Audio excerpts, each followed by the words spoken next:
first, thank you for letting me be a member of this panel.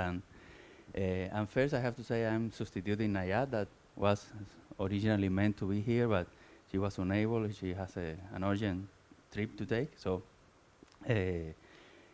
without further ado, we have these industry snapshots, the sponsor's perspectives on HPC.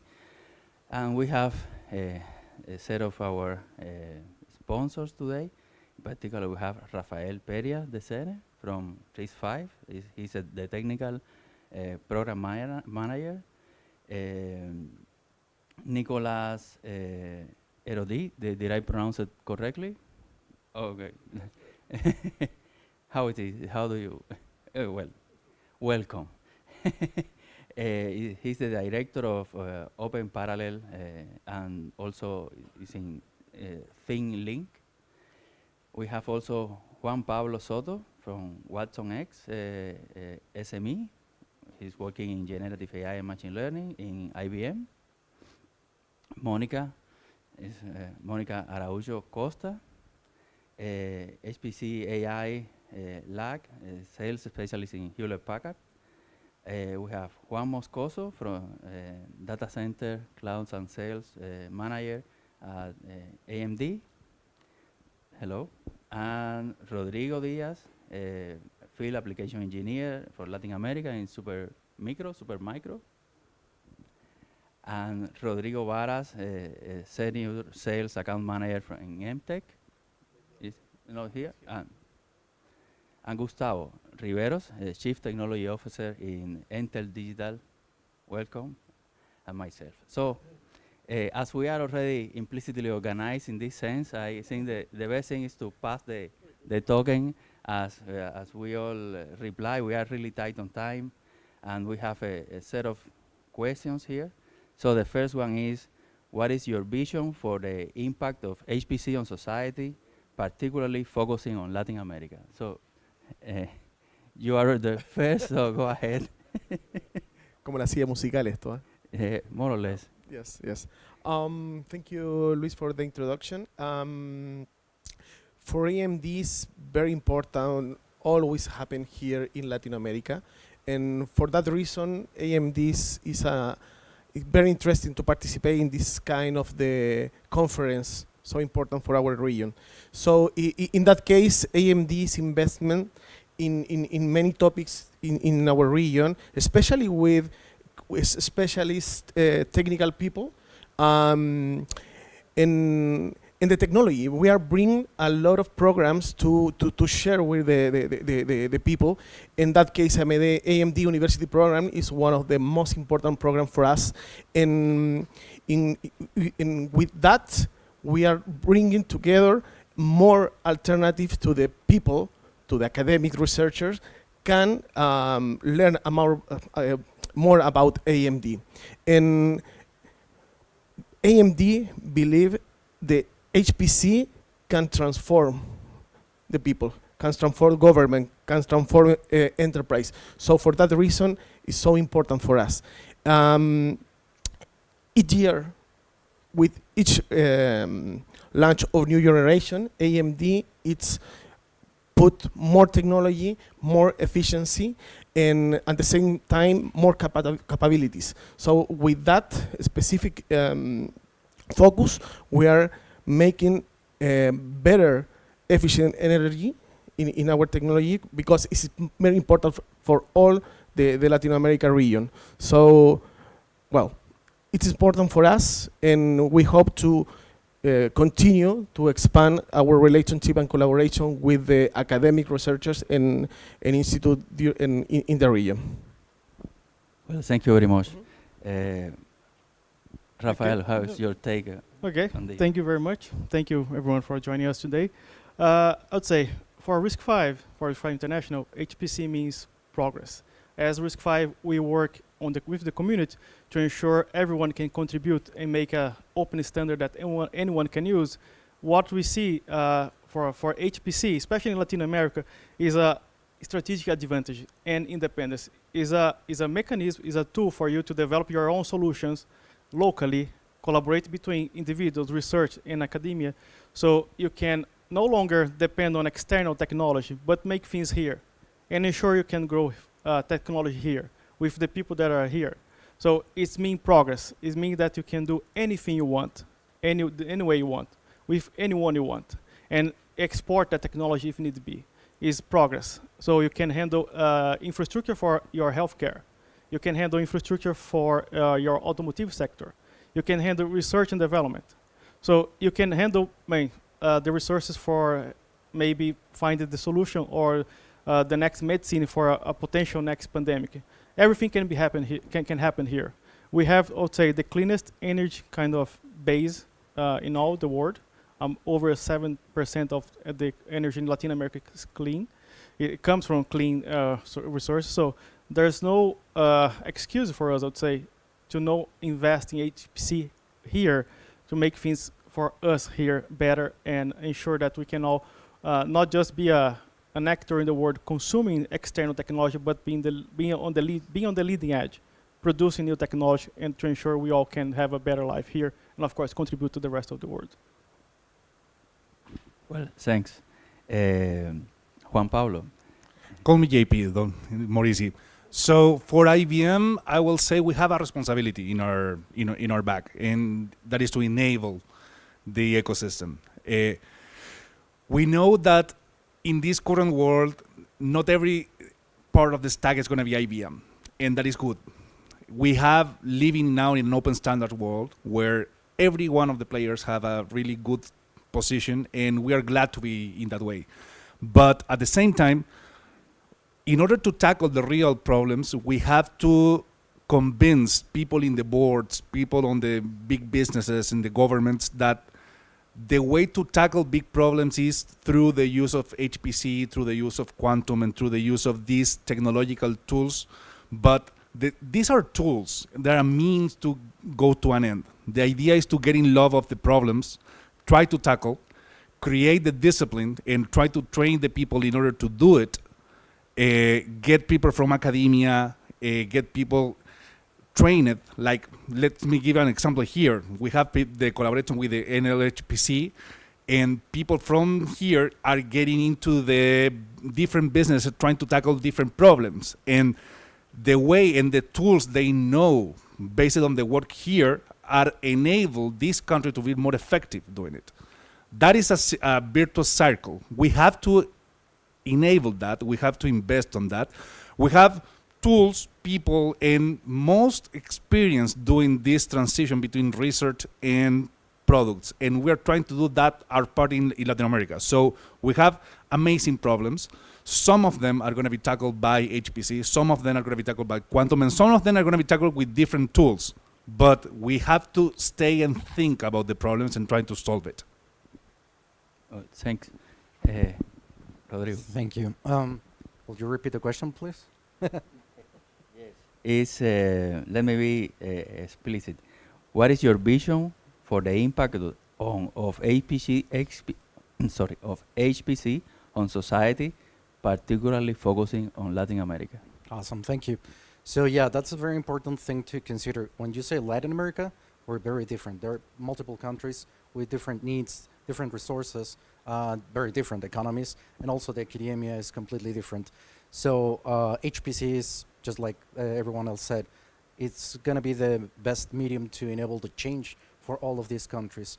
And also the ability to exchange the data, the algorithms and everything will make everyone grow at a much faster pace than if we just apply any other kind of solution and try to think about the conventional way of solving the problems. So also, if we look at what HPC entails, I think it's founded in the part of something that we love in Latin America. It's open. It's sort of cheap, and the human knowledge is going to be the biggest limit to apply these models. When it comes to technology, yes, there will be a big challenge. But honestly, with the customers that I've been working with across Latin America, it's not a question about technology, not yet. It's about the algorithms. It's about understanding the data, trying to get more value out of it. So once we tackle that issue and we understand the real needs for each of the countries and each of the verticals of each individual country, we can tackle a real or get a real value out of all this. But in the end, it's the medium to see way bigger changes in Latin America and probably get exponential growth. Well, thanks. Monica, thanks. Hello, thank you for the introduction. I would say that HPE point of view regarding HPC and now empowered by AI could leverage a lot of development on society, especially if we consider that tropical countries like Brazil and Chile and Latin America countries, we have inequality society, huge inequality on society. We have poverty, very lot of people, malnutrition people, especially children. We believe that, for instance, in agriculture, we can help a lot. We are helping a lot, like sequencing genome. For instance, in 2016, we finished the sequence of wheat genome, and wheat is the power of food for more than 30% of the population in the world, in the planet, and is a huge power of source of food, protein food for the population. And after the sequence of the wheat genome, we could manipulate the gene. This was leveraging technology, HPC technology. More exactly, at that time, it was a shared memory machine who helped finishing the sequence of the genome and we could improve the quality. We could adapt the gene to be resilient to different weather conditions and climate changes, and we believe this helped a lot especially to the Latin American population. Another example is weather forecast. We can improve with better resolution, improve the quality of the prediction, help people not suffer, as we just saw in the south of Brazil, that we lost many lives. And improving weather forecast prediction, we can help people to be prepared to this condition that's changing very much. And also in health and society, we, like the epidemic that we just have, like Zika, yellow fever, chikungunya, we can do a lot with satellite imaging and leveraging large language model. We can modulate and see where the cities are more resilient to the virus and where it's less resilient, and can help with scientists to help these people. That's our point of view, that some of this agriculture, weather, health, care, we can improve a lot, and we have very good system that is doing the majority of our system. If you can take a look on top 10, in top 500 list, you can see a lot that they are multidisciplinary. So they cover all these disciplines exactly to looking for the society. Thanks. Thank you. Gustavo. First of all, I'm trying to switch to English, my brain. So, thank you very much to your invitation for this conference. I represent the Entel as a telco company. Today is a technology company. We have the purpose of transform responsibly the society. In this context, I think the HPC make great contributions to resolve real-life problems in the industry, health, and another example. I agree very much with says JP. The impact is in the how HPC community make contribution about open source, for example, open data, to make the access to massive data to make simulations or other researches. And I don't think make my opinion about researching, because that is important. But in our experience, we have a lot of challenges. How the academic sector make the how do you say the knowledge to the private sector or public sector. Today we have a lot of challenges, but here in Chile we have the new ANIT. As until we have a lot of challenges the ANIT problems. So in the other point of view is in the society how HPC and open source software to resolve parallelisms or make a better hardware and computing is sustainable, because we have a lot of the data centers. Here in Chile we have a lot of data centers of Microsoft, Google, etc. So this suitability is around the whole this data center or HPC researching impact about the community. So near the community, and also have a lot of jobs for the community. So in this point of view, we have a challenge to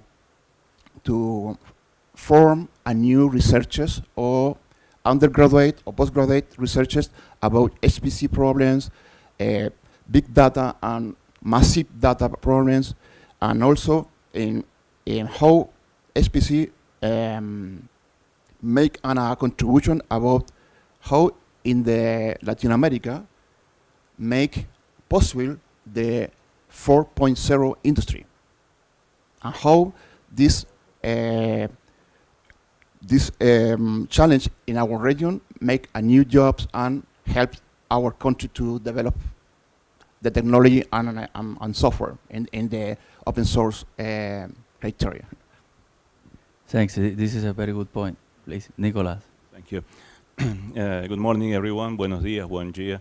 I'm originally from Uruguay, but I've been living in New Zealand for the past 21 years. Thank you for the invitation, and I took the liberty to summarize a few of the notes. That's the beauty of being the last.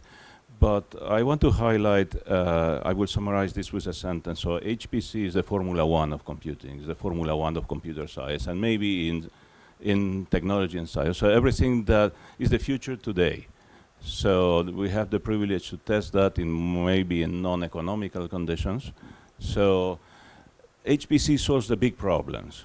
I mean, the big problems for everyone, and that's democratized in one way, even if having a machine, it's on the hundreds of millions of dollars, but it's designed, I mean, there is strong community, government, people's involvement. HPC answers the big questions, and that brings a lot of responsibility. I mean, the openness, I mean, we discussed open standards with RISC-V, but it enables community.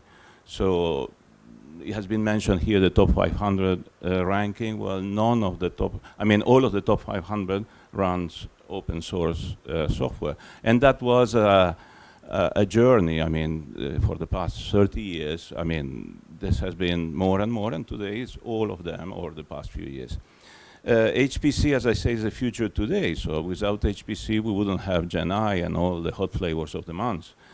So we see the future coming because we work on that on a day-to-day basis, which I want to highlight what I would like to see in the future, particularly in Latin America, which is something that at Open Parallel, which is a small community company, we have been pushing a new field which we call agriculture empowered by supercomputing.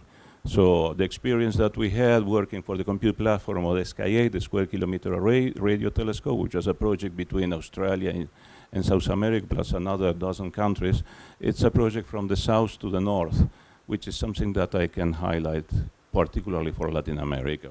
We don't have time to discuss the imbalance of power, but HPC can give that an opportunity for the people.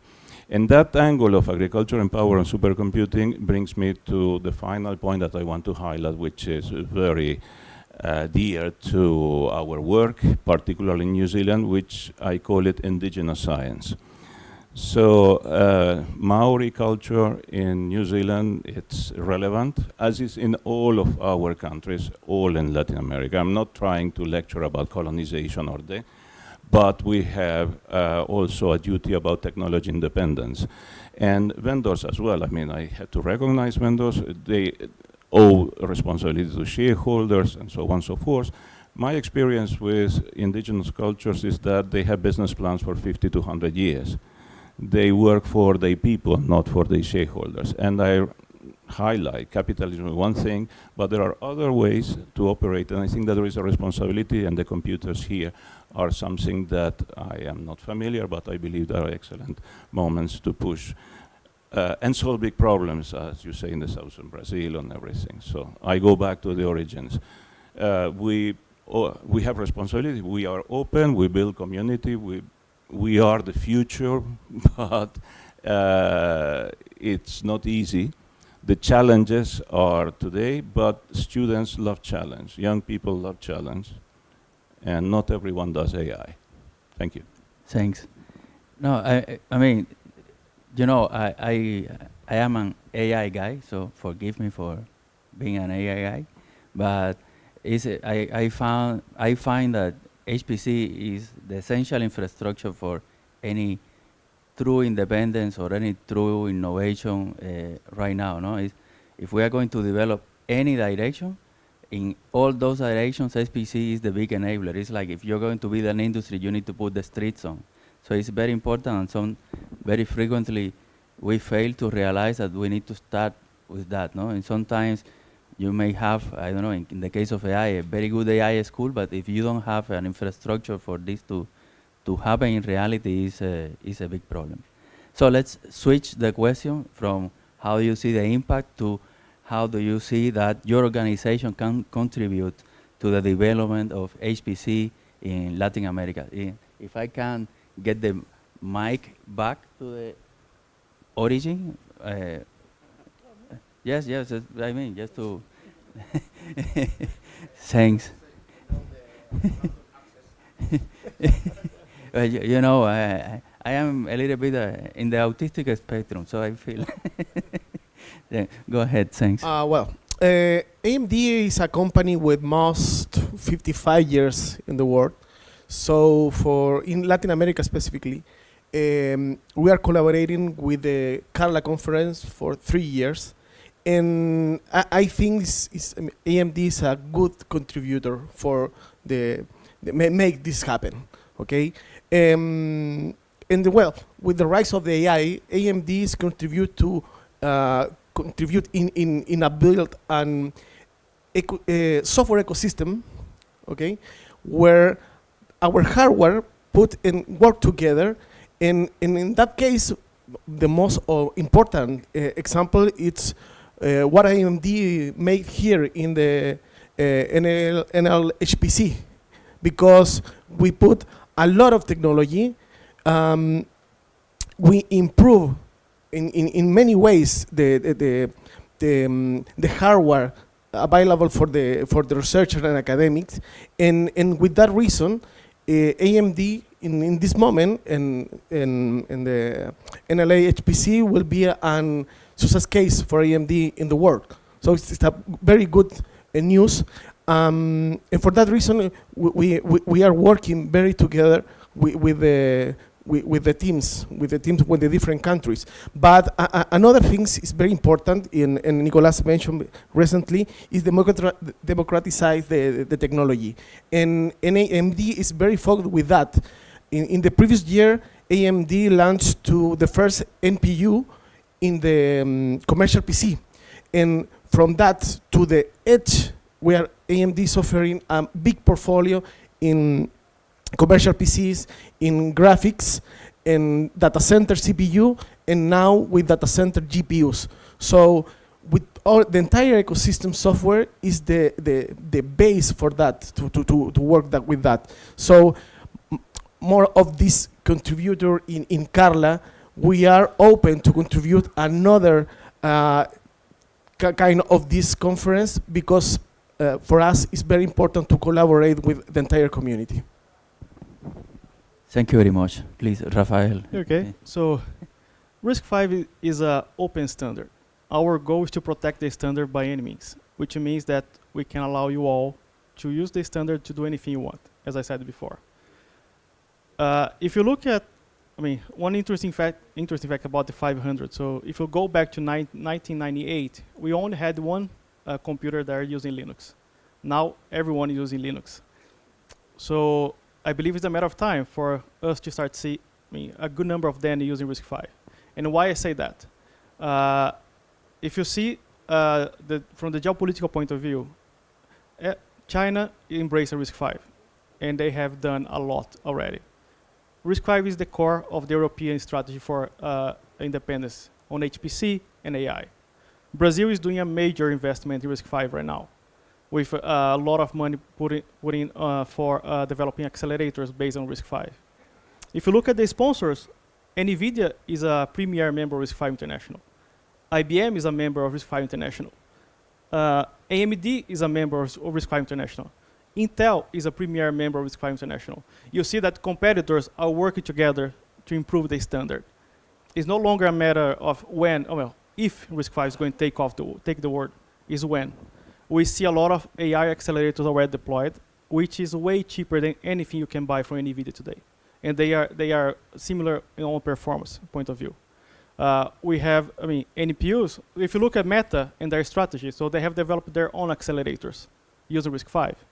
Google using the next generation of Google NPU is based on RISC-V. So it's let's say, for RISC-V International, the most important action we can take to offer and what we can offer is to protect the standard, to ensure that anyone can use that for free forever to do anything they want. The next supercomputer, the next CPU, anything. So we already have mobiles with RISC-V CPUs. We do have, in China especially, high-performance server. We have accelerators from companies like TensorRent and Esperanto that are new companies in this world. They are already selling those accelerators. So it's a matter of go to their website and buy one and plug in our PCI. So it's already here. And we are going to ensure that we are going to do anything we can to protect. We're going to help organizations to join RISC-V. We're going to help students to leverage RISC-V, to learn about how to develop on RISC-V. So, and when we combine it, when we have this kind of ISA that is an open standard, you can have the single instruction set for developing your CPU and GPU, and the programming model becomes simple. So we are going to protect RISC-V. We are going to offer everything we can to ensure you all have access to that, and every company can produce. Again, as I said, if you look at our website, you see that all biggest companies in the world are investing in RISC-V. Only two are not really public on that, Apple and Amazon, but we know they are doing good things there. So everyone is embracing RISC-V. Do not let me, let's say, and that's the place to be right now. That's where we are. We see a huge growth on investment. And by the way, we have the RISC-V Summit in North America by the end of this month. So you are all invited to participate and see all the keynotes and the new announcement that's going to happen there. Thanks. Well, maybe they are using RISC-V, but you don't know. Being not so transparent, but it's a very big impact. So we have a lot of companies that are in stealth mode. So for instance, last month we had one called Ikiana that just released their, high performance set of products based on RISC-V that contains CPUs and accelerators. So every single week we see a new product in the market from a company that you never heard before that just was created to leverage this momentum of RISC-V. So it is growing exponentially. So that's great to see. Thanks. JP. So let me try to talk a little bit to the audience on this one, because how can we, IBM, you at the academia, you at the HPC lab, can collaborate together and make this happen? And first, we have to have the idea, what we want to tackle. And then we have to convince people to raise money, because it's not cheap at all. So we are really good at that. When we have to present this in a technical and commercial way, we know how to speak both languages, and that is critical for this. Then we have to get the right people and get the right architecture for the solution. One part of this is how we train a team that can tackle this. we need people modeling, we need people compiling, we need people running the servers, we need all the different part of the stacks taking care of this. And some of them are going to be IBMers, some of them are going to be people from the academia, and some of them are going to be people from the industry, and that is good. Then on the technological side, some of the stack are going to be running on the cloud because can be good or not. Some of them are going to be on-premise, and when I say on-premise is we can design with each of these collaborators whatever system that fits the purpose, because there is no one, let's say, holy grail of machine. Every single problem has to be designed in a particular way. And we can work on that collaborating with the ecosystem. It's not going to be all the IBM stack. However, we do have great solutions for particular things, like transactional, like storage, like many other things. Then, when we have designed it, we have to make it happen, and we have to run the project and embrace the change and create the condition that will be the next. That is working with the government, working with the people that are on the field doing that. And we have been doing first-of-a-kind projects for 113 years, I think, 113, 114, something like that. So we know how to do that, and we want to do that. So if any of you has any idea that can change your community, your business, your industry, or you want to, let's say, change things, ping me. I'm JP Soto. You can find me anywhere on IBM, on any of the social media, whatever. Ping me and I can connect you. That's my compromise. And we did it in that way with the NLHPC, and we have a lot of great things happening together. Let me give you an example with Intel. These guys trained all their force of people in GenAI. And we collaborate. We wasn't the only vendor. There were a lot of vendors, but they decided to train all the people, like even the people doing back office, on the principles of GenAI. And we trained more than 3,000 people in 2 months. That was amazing. So we have to do that together. And the only way to do is collaborating. So please, if anyone wants to collaborate, ping me. I can be the focal center for this in Latin America, and I can be with you doing the crazy stuff. I love it. Thank you very much. Please, Rodrigo.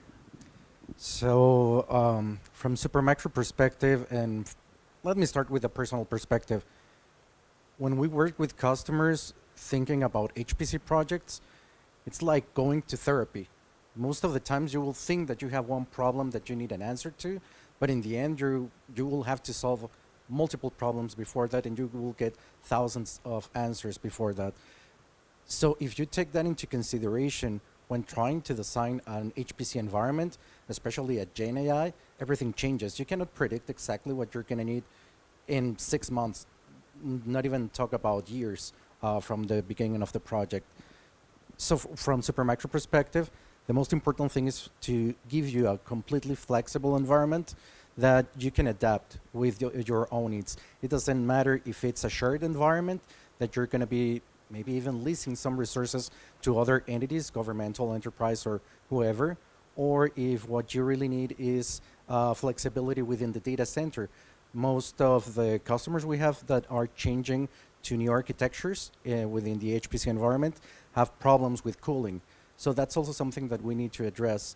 Are you able to, or do you need to remodel the whole data center to accommodate for these needs? Or you can go with technologies like immersion, cooling immersion for the servers, and so on.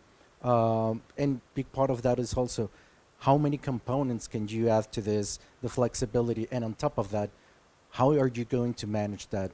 So from Supermicro, we are trying to solve all those questions.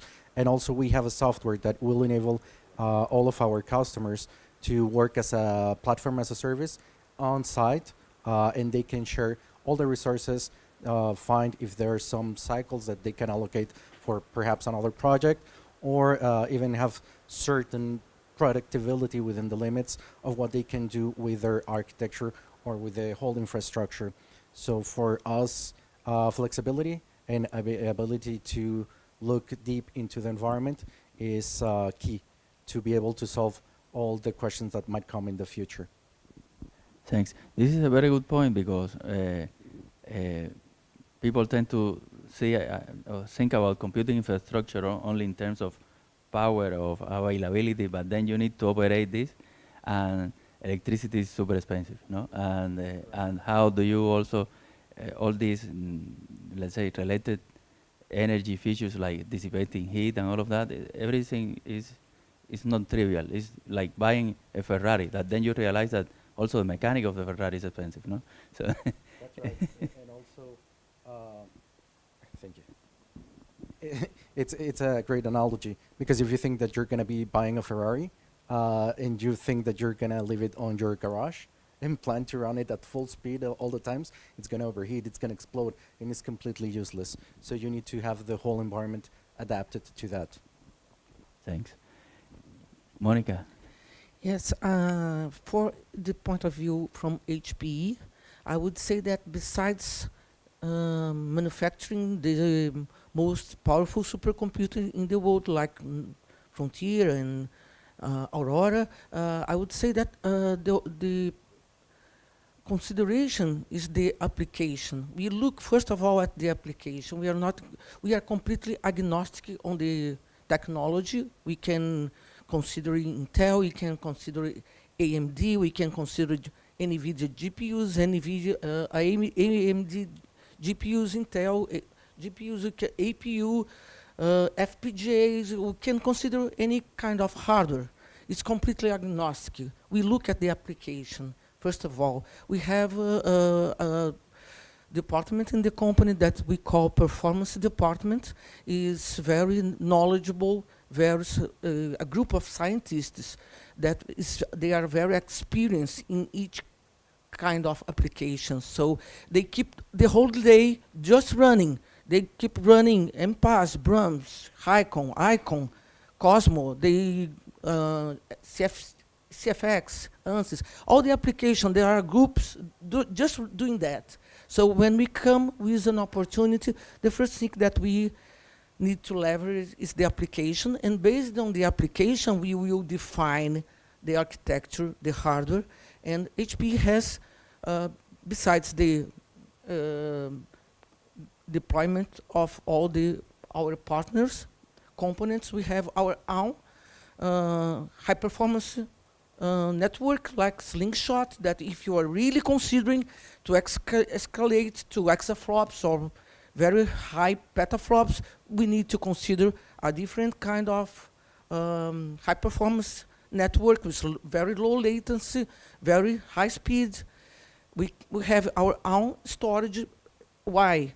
To be prepared to be connected directly with our infrastructure for the better possible performance.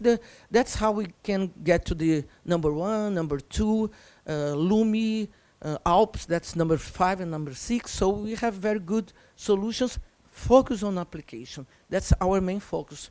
First of all, help customer with this development partners, this performance department. They will go together. They will help customer to get the best performance from the system.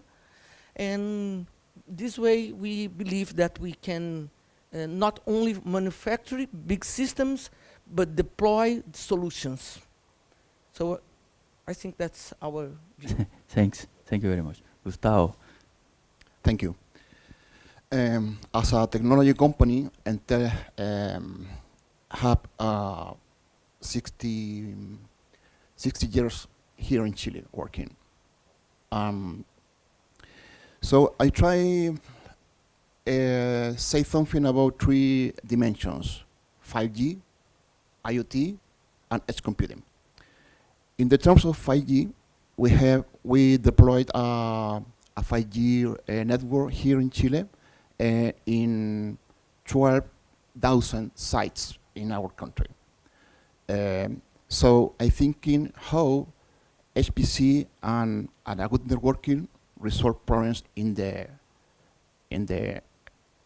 diverse regions, because in the north we have mining, in the center we have agrotech, and you say agriculture in New Zealand. We have a lot of challenges with precision agriculture.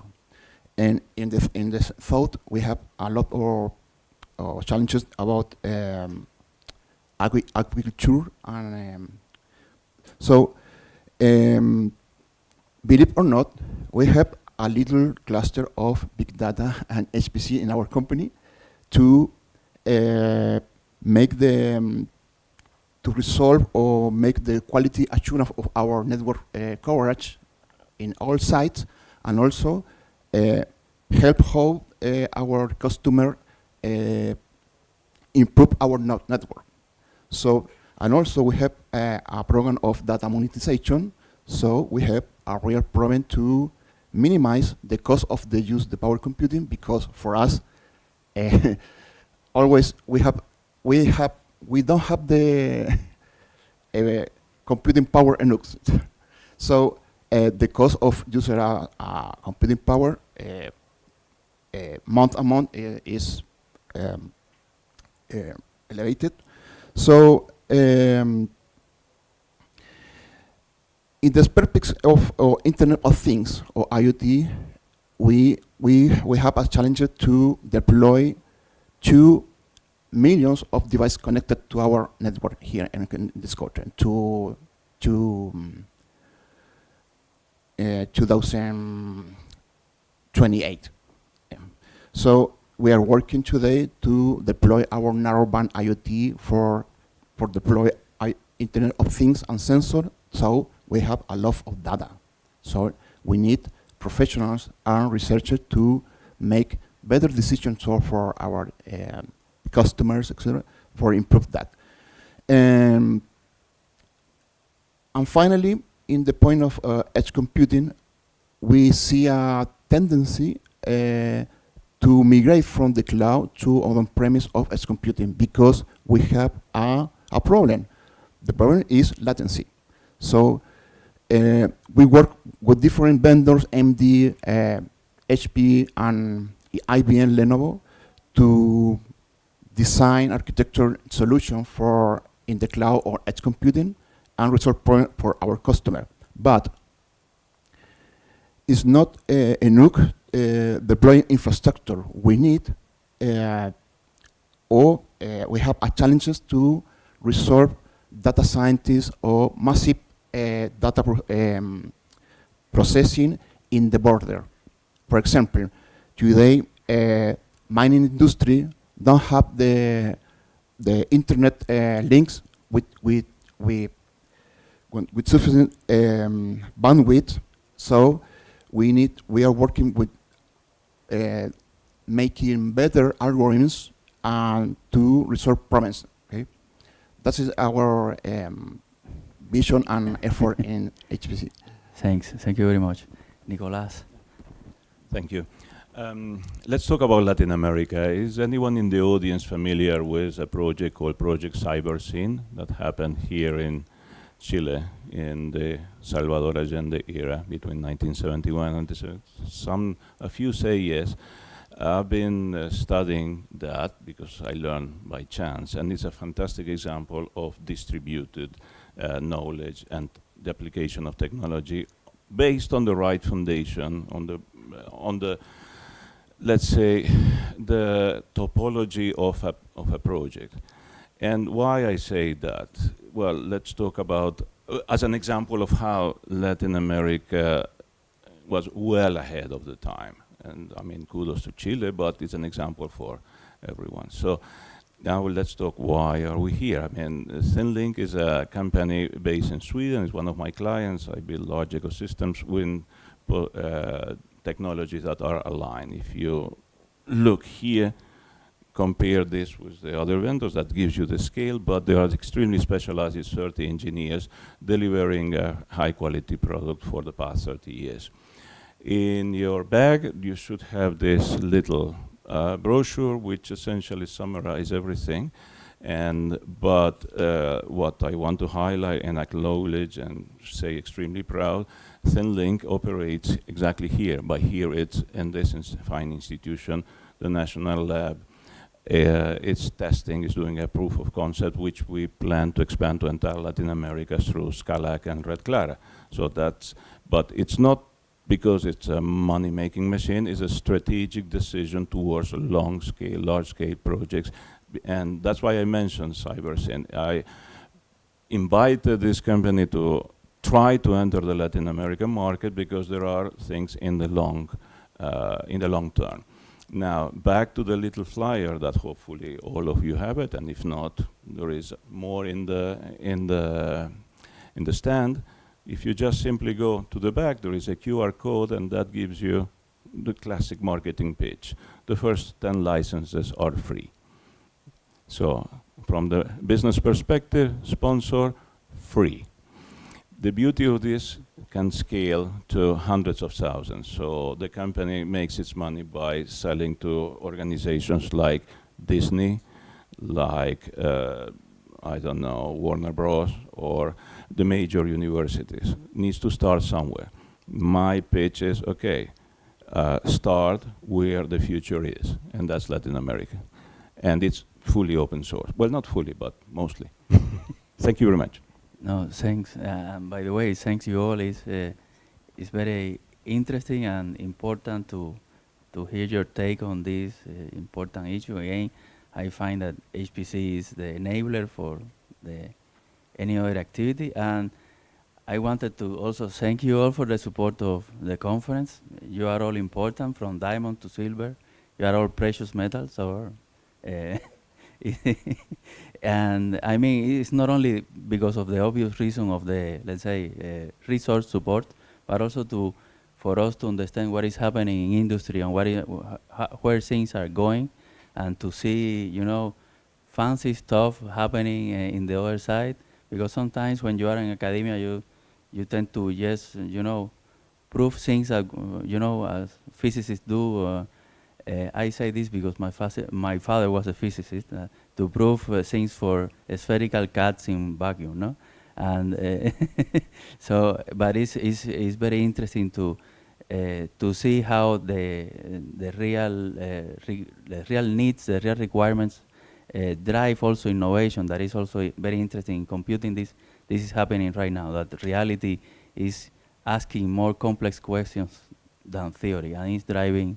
And now more than ever, is thanks to this open culture, by the way, we are seeing a revolution in many areas of computing. And of course, there is a trade-off between sharing and competing, and, you know, but in general, I think it's very good to see this happening.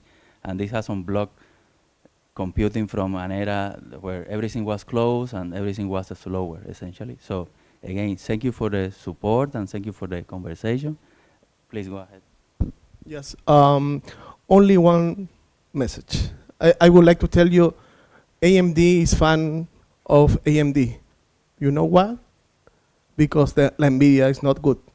So for that reason, I would like to invite you our booth to visit us and show we have for you. Well, I have to say I helped you, because yesterday I took them for a beer until really late in the night, so they they are sleeping. Thanks. Well, thank you all. I don't know if you have anything else that you want to comment. Please. Well, thanks. Please. Thank you very much.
Marta Mattoso is a full professor of copy, Federal University of Rio de Janeiro. Her topics of interest in data science include aspects of large-scale data management, and among her interests is provenance data to support human analytics during the parallel execution of many computing tasks in high-performance environments. She has supervised more than 90 graduate students, lots of experience. And she was the 2005 honor researcher in Brazilian Database Conference. She is a CNPq Fellow, Level 1B Research Productivity Fellow, and a Rio de Janeiro State Scientist Fellow. She coordinates research projects funded by CNPq, CAPES, FAPERJ, and they are Brazilian agencies for financing researchers. And also she has collaboration projects with INRIA, France, since 2001. She has served as a Mercator Fellow at DFG, Germany, in the Fonda project from 2020 to 2023. She is a member of the body of experts on the Workflow RI project in the USA. She is a founding member of the Brazilian Computing Society. This year, she was the recipient of the Scientific Merit Award in the Brazilian Computing Society. So thank you very much to be here and to give a talk to the Carla audience. Thank you very much. Thank you. So thank you, Carla, for the nice introduction. We know each other for a long time, since your PhD, and I'm very happy, and thank you, Genius, and all the fantastic organization of Carla 2024. Thank you for inviting me.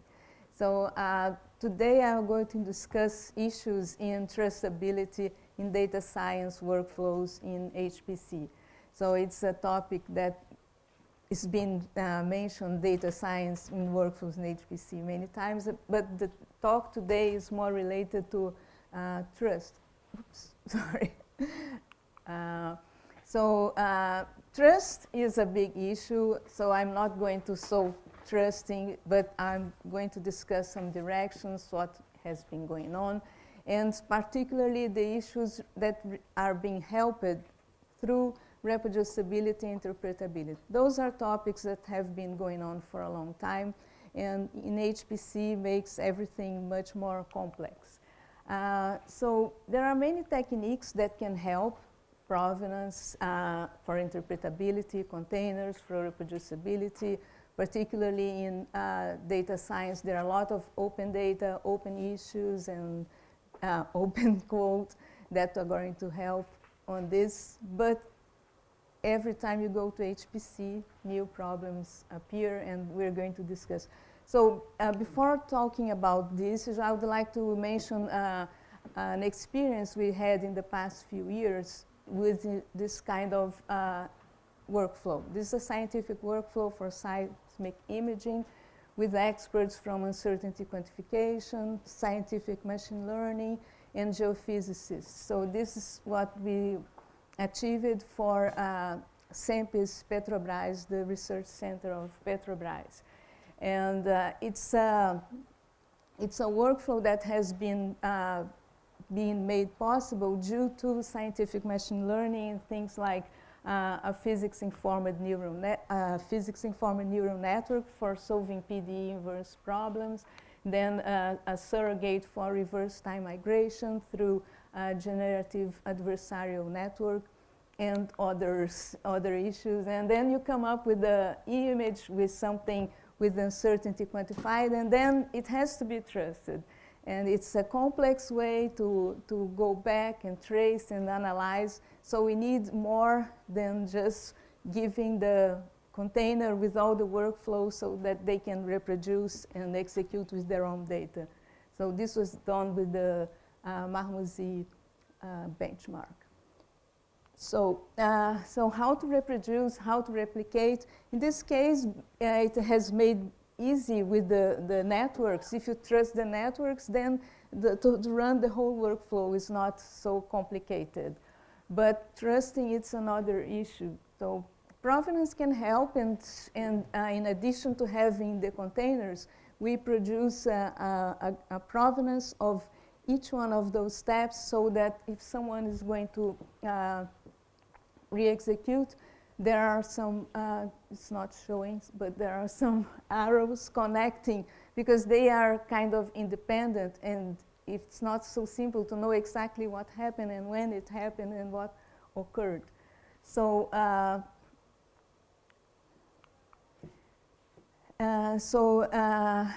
those arrows are representing the provenance, but the most importantly, if they want to go back and see what really happened, should I trust this black box physics-informed neural network that took hours to train and now it's just being used? If provenance was captured during the training of the network, and you have a provenance graph that is independent of all the software and places where it was produced, then it's possible to follow this graph with structuredly and a support, and not a description or a notation or something informal. So I'll talk about this later, but this gives a broad idea of what we have been doing and what we think can help on the support for trusting complex scientific workflows. So now I'll talk a little bit more of one of those scientific machine learning models that have been used in this workflow, basically our experience with containers. So one of the issues is that in addition to you trusting whatever has been defined, you have to trust others. I mean, you have to support trustability to others, and that's the hardest part, because someone else is going to have to trust your model and have to have some support to see what happened and what was really executed there. And this is usually something that, you know, takes such a long time to produce a model, and now I have to do another work just to describe or something. And it's a simple description or annotation is hard to trust.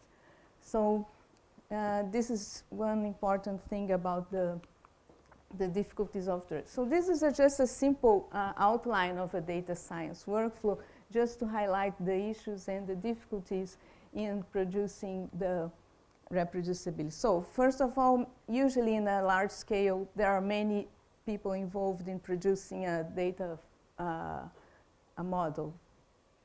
So different knowledges and things. And most of the time you use different tools, different algorithms for each of one of the phases. And for example, data preparation is usually done offline. In the case of scientific machine learning, you have to run workflows, you have to deal with scientific data, binary data. Data split can be done by another framework, and so on. So all of this makes it difficult. And for someone that wants to trust the model, sometimes it's very important to not only have access to the metrics, the efficiency of the model, but go back to what were the operations you have to do to prepare your data to start. And then you may use a very nice environment that will do everything there, but once you get the model to be deployed in the workflow, that environment is there. So you need to take something more than just a log file and data. So for example, there are many open source tools that help you to develop and find, and using them in a supercomputer can be a bit challenging, but there are many solutions available. But the problem is that each one of them have their own way of registering things, their own way of seeing, and it's difficult to combine one with the other. So containerizing this from different vendors or different things already has an issue due to container images and so on. So containers for reproducibility in HPC, particularly for workflows, have many challenges. Containers have typically been developed for one single application, so everything is perfect when you are on your Jupyter notebook, and then you move to your own computer, and then you send to the HPC. So these are starting conversions from Docker to Singularity, and then you have to compose many images. So it's a big challenge. And my PhD student is working on those, supporting, adding to containers some help on container composition, and also some description, some provenance that will add what container metadata already provide. So one of the problems is that you have many alternatives to build and deploy the data model generation workflow. And so you have the machine, you have the images, you have many activities, and then usually with the information available, you can come up with a different execution. So someone that's going to reproduce your workflow may reproduce it with this configuration based on containers, which will work, but the result is going to be not as efficient because it's missing the JAX optimizations and routines like that. So she did a study in the Santos Dumont supercomputer at LNCC to evaluate some issues, some things that could happen. So this generative adversarial network here is the one that was on that previous workflow. So the idea was to deliver in provenance of the model that they achieve and see how containers would work, because this has been moved to we did in our own computer, and then this has to work on the Petrobras environment. So she explored some of the computer nodes that they have in Santos Dumont supercomputer, and then some things start to happen. So there are the issues of conflicting images with the hardware, with the providers, and with the way the machine works. And what I would like to point here is that even if you know your way around, things can go wrong, and then you can use the wrong image. And the point is, finding this, what happened, can be quite complicated, because here we are associating we are associating the container image with one workflow activity, not the whole workflow, particularly what happened in the average elapsed time. That also helps, and the container run. So there are issues with container sprawl, hot start, cold versus cold start of the container. Many things can happen, and there are a lot of information that are spread in many places.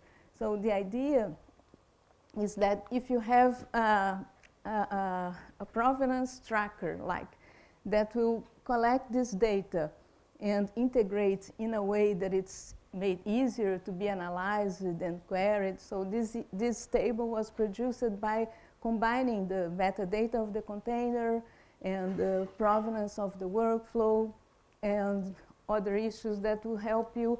And then you are able to do some interesting queries to see what's going on. So something complementary to all the support you already have in the supercomputer machine. And another issue is the container composition. How are you going to combine the images into a single container or into different containers? So there are many tools, a few tools that help to deploy workflows in containers, but usually they do this coarse grain that will be the best, or fine grain that will be the best, and depending on the machine, depending on the I/O, sometimes it's much better to have a container just for the I/O and the other issues. So it's not simple at all to deploy, and we are working on having provenance on this to help the composition, to have some recommendations and things like that. So the goal is to be able to answer this kind of queries that will, we believe it will add trust to what happens, to what is going on, and then to what happened. And since we structure the data and we have a database that can be queried, you can do queries in English or Portuguese, and then there are ChatGPT that will generate the SQL for you. So the interface is okay. The important is that you have the data that's structured and it's in a way that it doesn't depend on the tool that you use generated and that part. So independence and a specialized tool to do that is something that is important here. So let's see a little bit more of provenance for interpretability. The idea is that maybe if you're not able to re-execute, to reproduce or replicate that model generation, maybe by browsing and taking an analysis of what happened on that model generation, you can add trust to that without having to go all the way through generating images and processing them.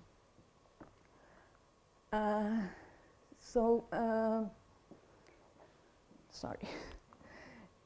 I've already said that. I would like to insist a little bit on this because you have to be prepared to help others, because otherwise you take a long time to reach to your data model, and then it's not used because you did something on the data preparation that does not work for someone else. So it's important to think of that and basically be able to evaluate this kind of, provide tools that will be able to answer queries like this. And nowadays, from what we have, it's very complex to do this. You know, usually you give a lot of documents and panda frames and all that, and then someone else will have to find their way within that. So provenance has been there for a decade, and there is a nice thing about these simple concepts that are the core of a provenance model. You have freedom to use the names and what you want to do, but if you have this kind of stereotypes associated to your sources, your workflow artifacts, things can be much easier. So basically, entity represents the data sets, data, and things like that. Activity represents the process, the data transformations, and agents are the entities, persons, teams that are responsible to what's going on. So now everything is the same. Everyone documents this kind of thing. But the good thing about provenance are those relationships.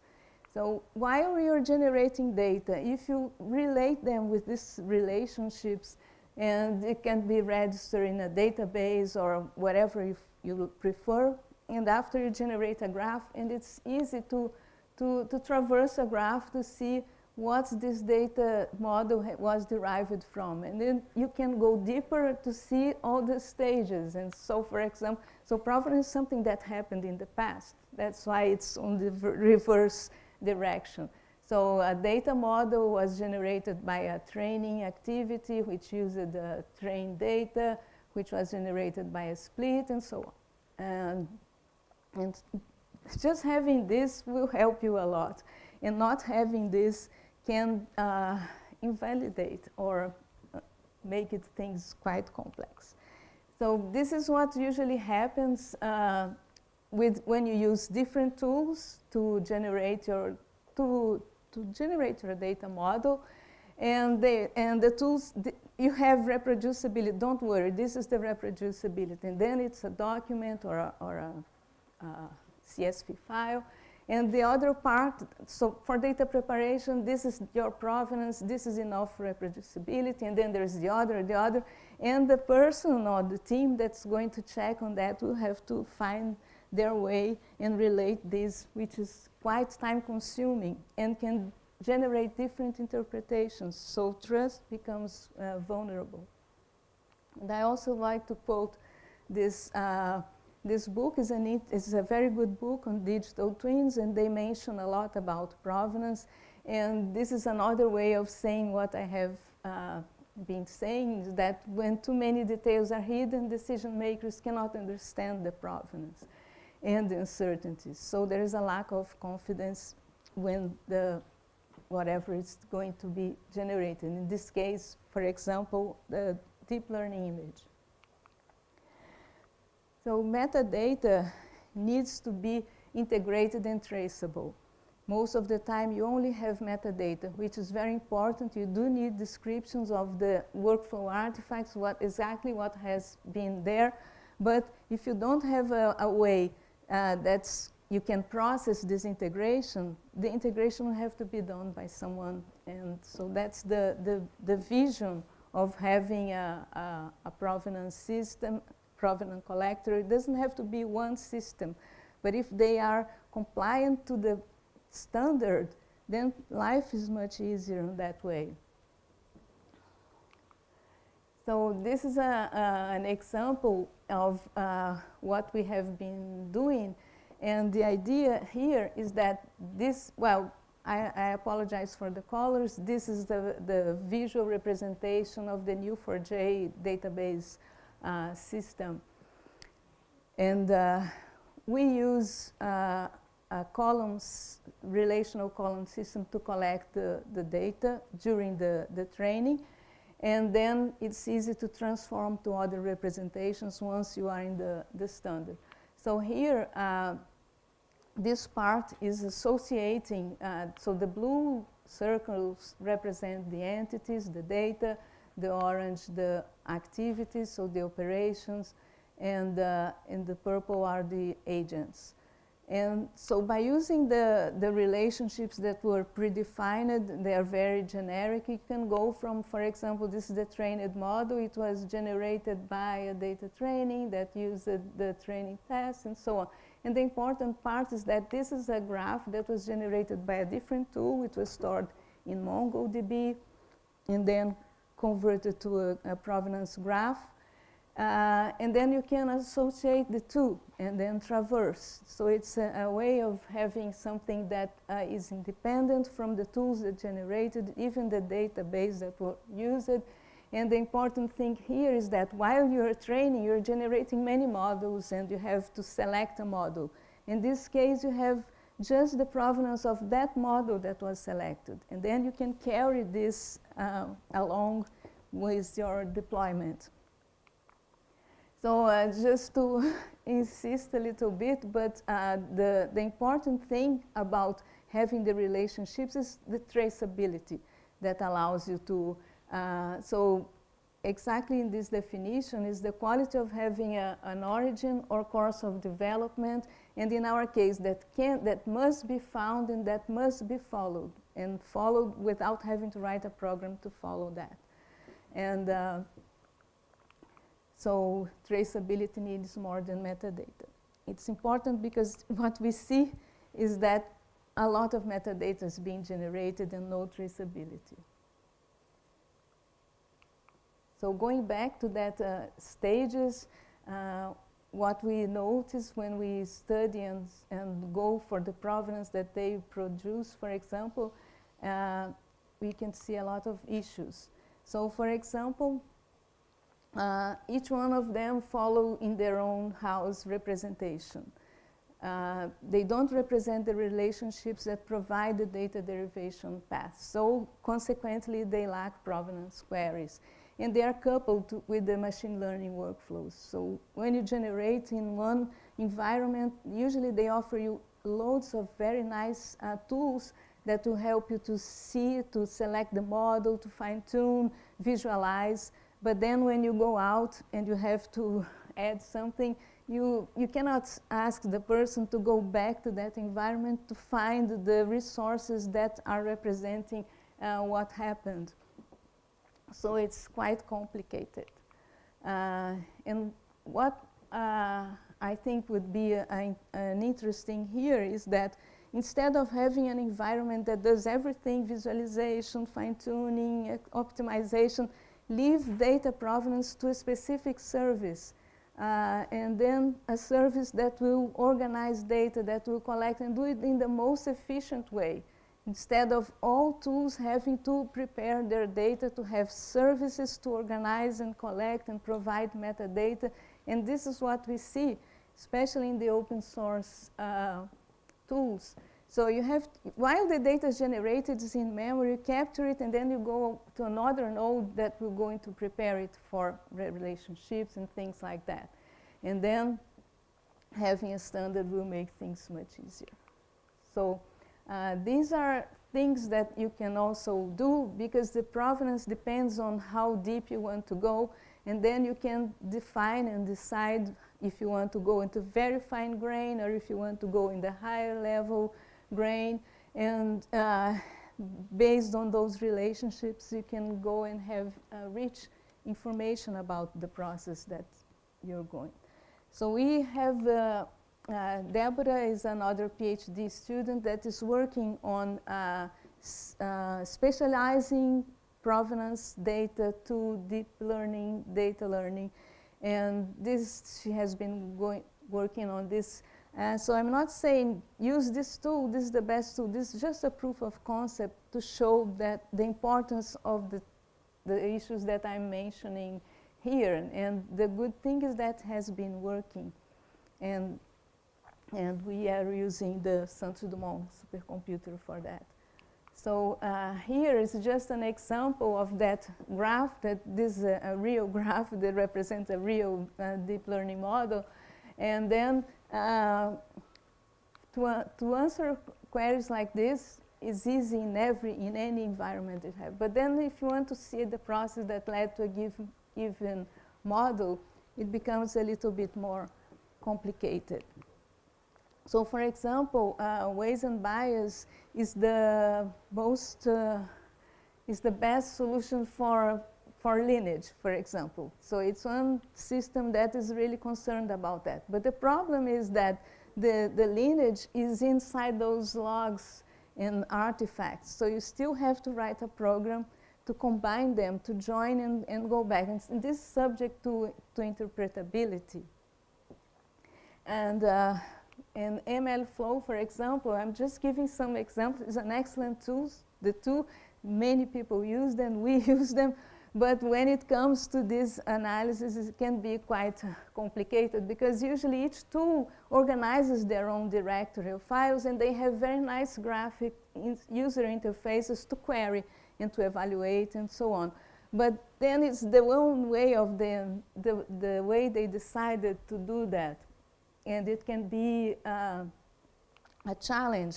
So to answer those kind of queries, it's quite trivial, and every system does that because you're just getting metadata from the model you generated. But when you want to trace back is when it becomes complicated.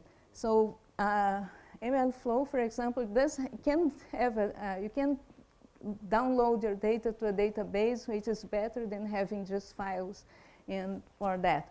But since they don't represent the relationships, the database doesn't have that too.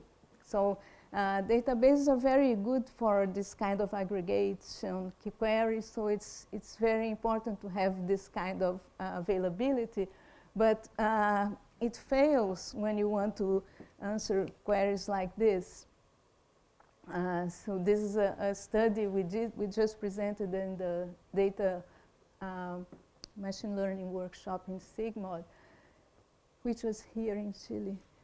And so from query 8 to query 12, we were not able to, unless we wrote a program, it was impossible to find this information. And yet, it can be quite helpful to add trust, whatever, to that model you have developed. So another interesting thing is that once you are, so I mentioned our data system is stored in the columnar database system, relational. But then you transform it to Neo4j, and you can use, this is a document also, the standard for visualizing provenance according to W3C. So here you can see the values of the attributes and things like that. You're not supposed to visualize this, you're supposed to process this. And there are many tools that can do that. So it can be the provenance graph can be serializable, there are many provenance tools that can convert, can validate to see if you are compliant to the standard, and this will help a lot. So my goal and my dream is that the frameworks, the machine learning frameworks that are providing a lot of help in generating models would have a specialized service for provenance instead of reinventing the wheel and reinventing things. So you use a specialized things, decades of work for that, and then you can provide more naturally what happened during the execution. So how long do I have?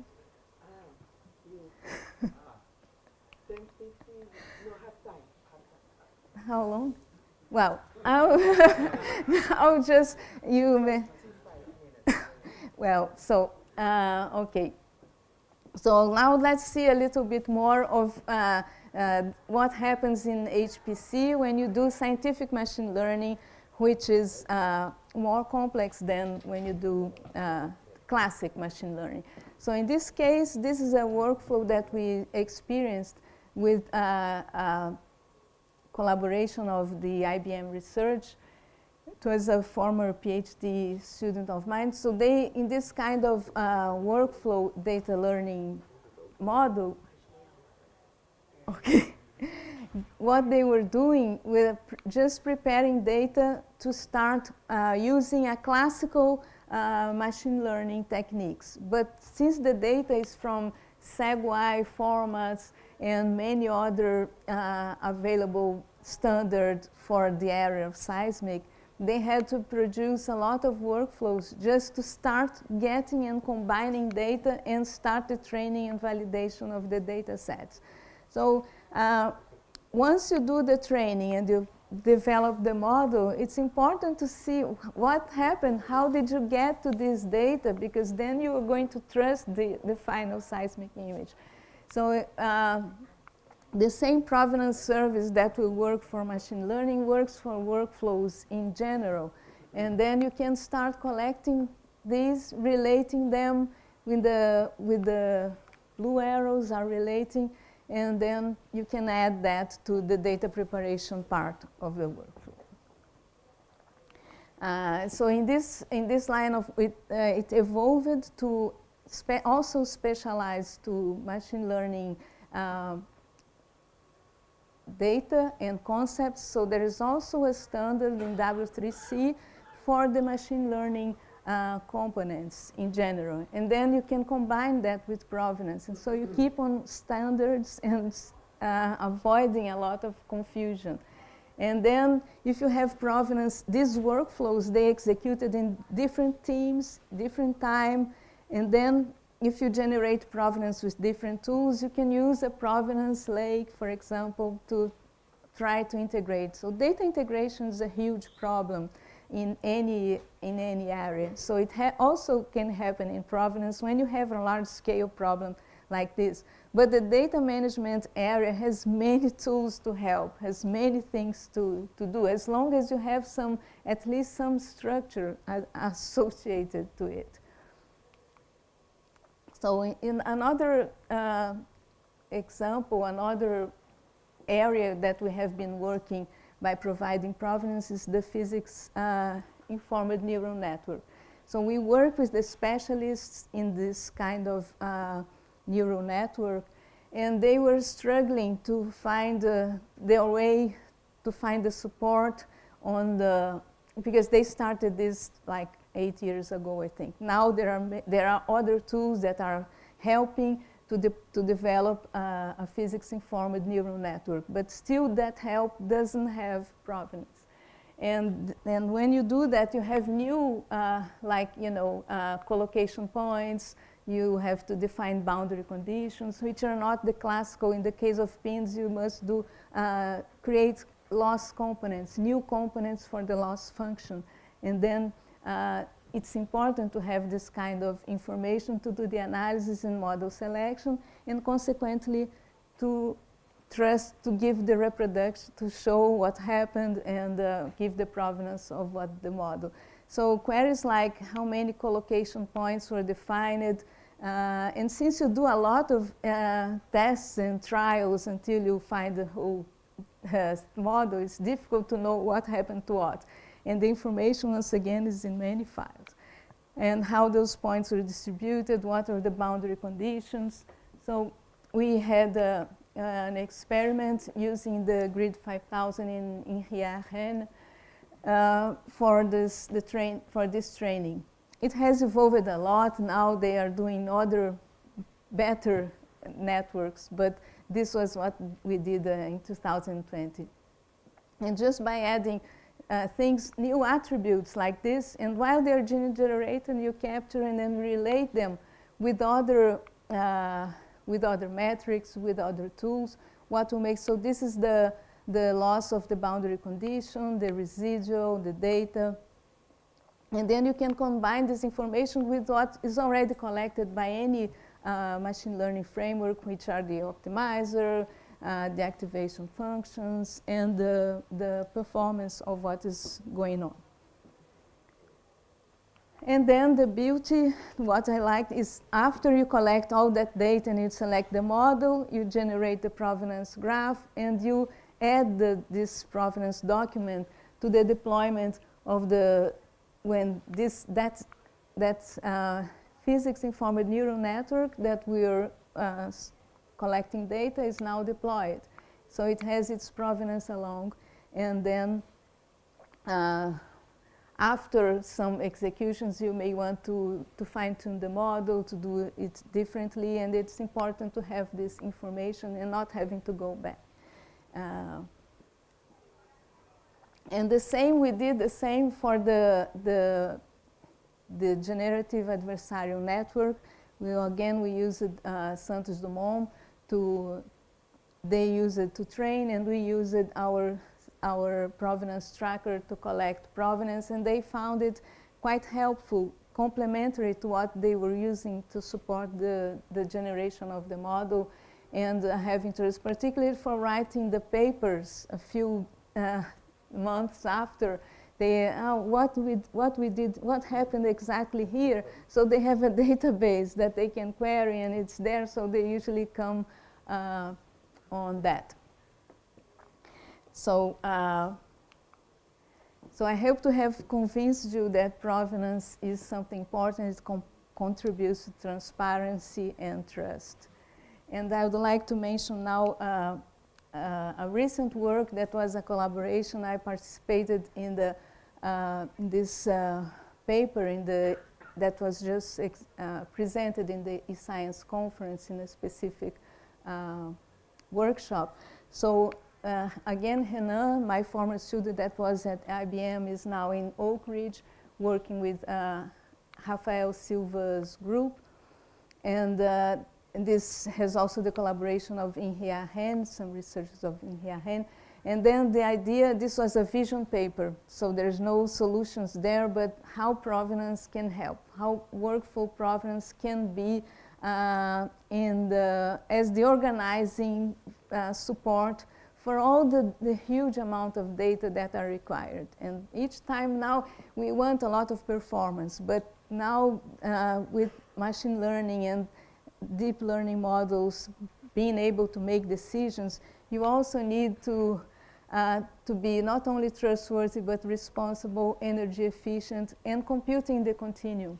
We have made another work with another student collecting provenance from the edge, a very tiny, very quick things to collect provenance and send somewhere else to be structured and so on. So some things are possible, and this is a kind of vision to give flexibility, so you don't have to use the same provenance tracker, but preferably it should have some provenance that can be maybe processed with a provenance adapter to generate an integrated provenance database that can be taken to wherever the model wants to go. So it's a big challenge, but it's worth working, I believe, we believe. So, so to wrap up, some final remarks just to try to make the point. The idea of supporting trustworthy data science, in our view, is to have an independent, it's kind of a map, so the data sets are still there, they still need data version control, a lot of supporting tools that are already there for data sets, but this will point to those tools, and then will be a map that will give a global vision, and from there on you can go deeper. Sometimes with the information you have, with the attributes you have on the metadata, will be enough for you to take a decision. But then if you want to go further, you have to go to the sources that preferably will be accessible. And having this kind of query, we believe it's a data to interpretability accelerator. So there are many open problems, as I mentioned, and we discussed it on this vision paper, and particularly the heterogeneity of data, which is a big problem for decades, but also software, hardware, people, and this work is basically focused on people, the persons that are going to have to trust and reproduce the work that others have been. And then there is a challenge of integrating, for example, I didn't mention, but XAI is not what we are doing. XAI is explainability of how the algorithm work, how it reached to those accuracy metrics.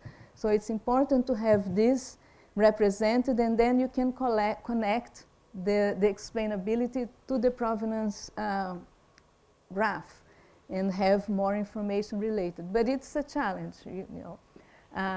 So we have to be concerned on that. We have to be concerned on the fairness of not only the sources, but how the provenance can be useful to help on the fairness, typically reproducibility, telemetry, because it's important to have performance data associated, but performance is a third party. It's another tool that's going to take care of it. But if we can communicate and feed the provenance graph with some high-level performance data, that could be very helpful. And we have done something like this, some integration with the Tau profiler and human interactions in the same provenance representation. So if you learn those relationships and agree to follow on them, then you already have one step forward into this kind of integration. So I'd like to thank my PhD students, Deborah Pina and Liliane Kunzmann. Many of the ideas, well, there has been decades of work on provenance collector that starts with students from 10 years ago. But these two girls are doing an excellent job in providing provenance and supporting container composition, and they are being co-supervised by my colleague Daniel de Oliveira, who is from the Fluminense Federal University, also in Rio. And then I'd like to thank my funding agencies and LNCC, for all the support. My students use their machines a lot and are also talking to Tadeu and all the supporters. And so that's it. Oops.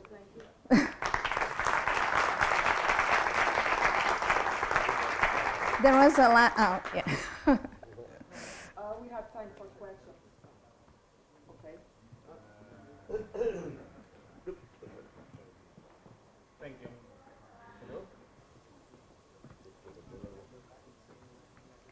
I can hear you. Maybe I can repeat the question. Okay, I'm JP from IBM. So we are pretty aligned on the need, like in the business side of the trustworthy AI. Even just to mention, we have Isabel Seppi right behind our CEO, supervising everything that we do. And I think we, as an industry, we are really good on the XAI that you mentioned and all that part, but this is, to me, like distinctively new, I have to say. Even I spend, let's say, 30% of my time talking to AI on governance. How do you think this evolving? Because to me, this is like something that should be like a standard on IEEE for every single solution. And that means as vendors, we all have to have the explainability and the source availability to make this happen.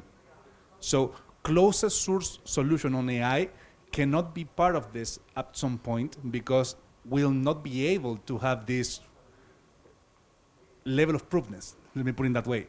So how do you think this getting adopted by the ecosystem? Because I think it's really important in order to have a way to compute that we can represent as true, actually.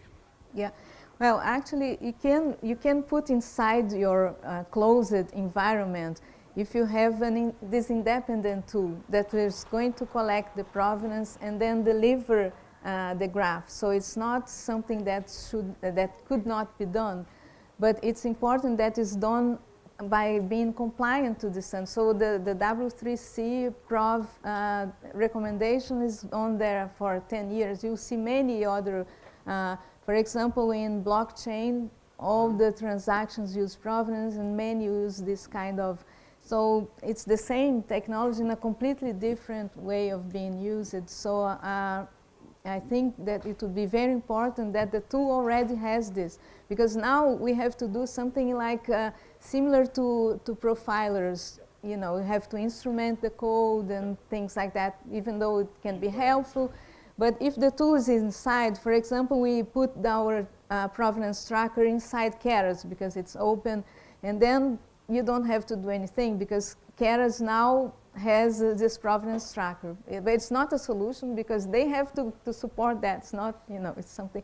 So as a company, I think, you know, in IBM, you have already the Prov Lake, which has this capture and thing. And I think that tool is for workflows in general. But if you specialize, I think it would be a good thing, because then you can get the provenance graph from IBM, and then if you use another tool to select the model, you can get the provenance there, and then things, it's a dream, but I think it must be done. You have to start that. Avoid all this heterogeneity and people redefining the wheel, I think, because, you know, if you have a database management system, which is a light system that can run in a node in HPC, it's not that big deal. And then people start writing their own. I know. Yes, you know, and even in ways and bias that things are organized, you still have to do a lot of programming to find your way. In model selection. Yeah. Afterwards, it's impossible. So last question, really quick. Did you measure the performance impact of activating something like this on a running code, and how high can be? Yes, well, that depends on the granularity, how much information you want to add to the problem. If you just want to a very high level, it's okay. But if you want to go very deeper, it can go up to 5%. So then you can... yeah, of course. Yeah. And, well, we didn't optimize. You know, it's a proof of concept. I'm pretty sure that you can do a much better job, yeah. But the important thing is that you shouldn't do it all the time.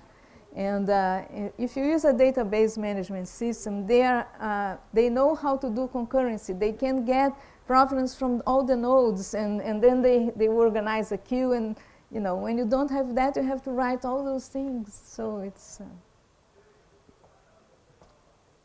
We still have time for questions. Thank you so much, Marta, for your presentation. Beyond provenance, do you think deep learning model explainability should be incorporated into building trust in data science workflows? Yes, definitely. But this is a specific role. This is a specific techniques. It's transforming what happened to a human way of visualizing this, and it can be an essential complement to what the provenance capture is doing. So I would like to thank one more time Marta, and thank you. In the name of the organization. This is okay, and a certificate, and maybe there's a lovely. picture. No, no, I don't know. From the organization, I guess it's here. Okay.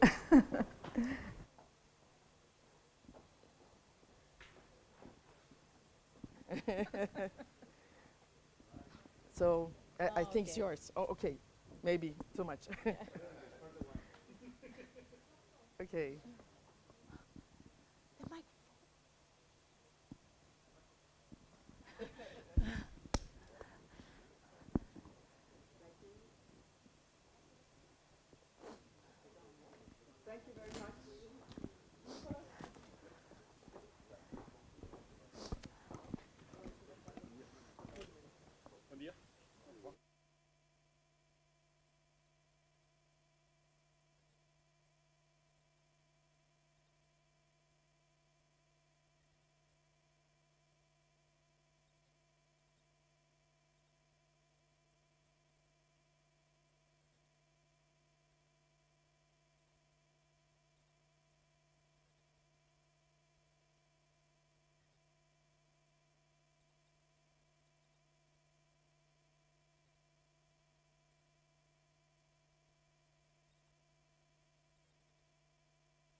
Ready? Okay, can you hear me? So hi, so as you can see, I'm not Raffaella and I'm not Ulysses at all. I think I'm a little bit better looking than Ulysses, but Raffaella probably wins on that part. So my name is Will Wellington. I work for Lenovo. So my role is actually professional services and running the professional services and power cooling services for Lenovo globally around the world. Oh, coffee break. The next break. Have we loaded it there?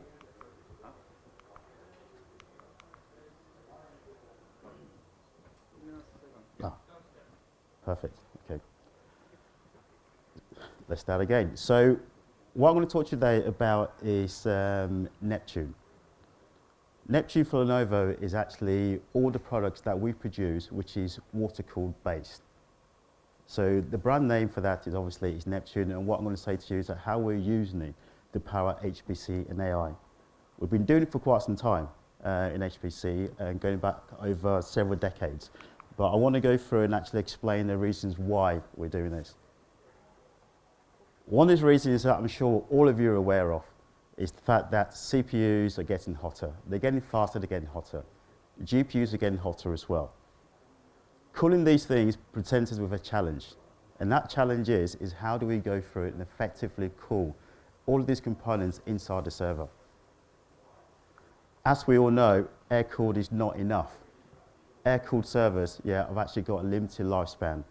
Yeah, we're getting to a point now where you actually need a hurricane to come through the data center to go through and cool the equipment inside there. Things are getting hotter, things are getting more expensive, so we have to find a way ingeniously of actually how do you go through and cool these things down. Now I'm showing here a revised forecast by Intersect 360. It's shown here what we're doing, what we're using, what we're spending on generative AI. Overall, they predicted over $61.5 billion to be spent by 2027 for AI. But in reality, with the insurgence and the speed of actually how we're going through producing things, they have to adjust that figure to add an additional 8.5 billion into that forecast. Just think about that, amount of servers people are buying, the amount of data center people are actually buying, the amount of computation people actually go through and doing. Adjusting that figure by 8.5 billion it's actually probably worth more than some small companies, small countries are actually worth. In doing that as well, if you look at the cost of AI training, we just had a fantastic talk before me, where we were talking about how we're using containers to do generative AI and so on and so forth. But in doing so, if you look at let's focus on the US at the moment. The US at the moment, if you take into account 10 cents per kilowatt hour, for a year, they're spending almost $70 million. Okay, just think about it, $70 million is what they're actually spending. Over 5 years, you're looking at almost $350 million that they're actually spending. I'll let that sit in there. Just think about it, $350 million that they're actually spending. Now, if you use a calculation of 0.44 kilogram per kilowatt hour, they are generating CO2 over 300,000 tons. That's a lot. That's a lot of challenge that we have to go through and actually address. That's a lot of challenge that we, as in manufacturers, have to go through and help you guys to go through and actually address as well. But out of that, how much of it is actually being used for computational work? Only half. The rest of it is just going out the door. The rest of it, you're using it for the power. The rest of it, you're using it for the fans. You're not doing anything constructive with it at all. It's literally just, as we call it, the money is being thrown away, the money is going down the drain. Okay, so we have to approach this from a different angle. We have to look at the problem that's facing us. How do we go from and address it?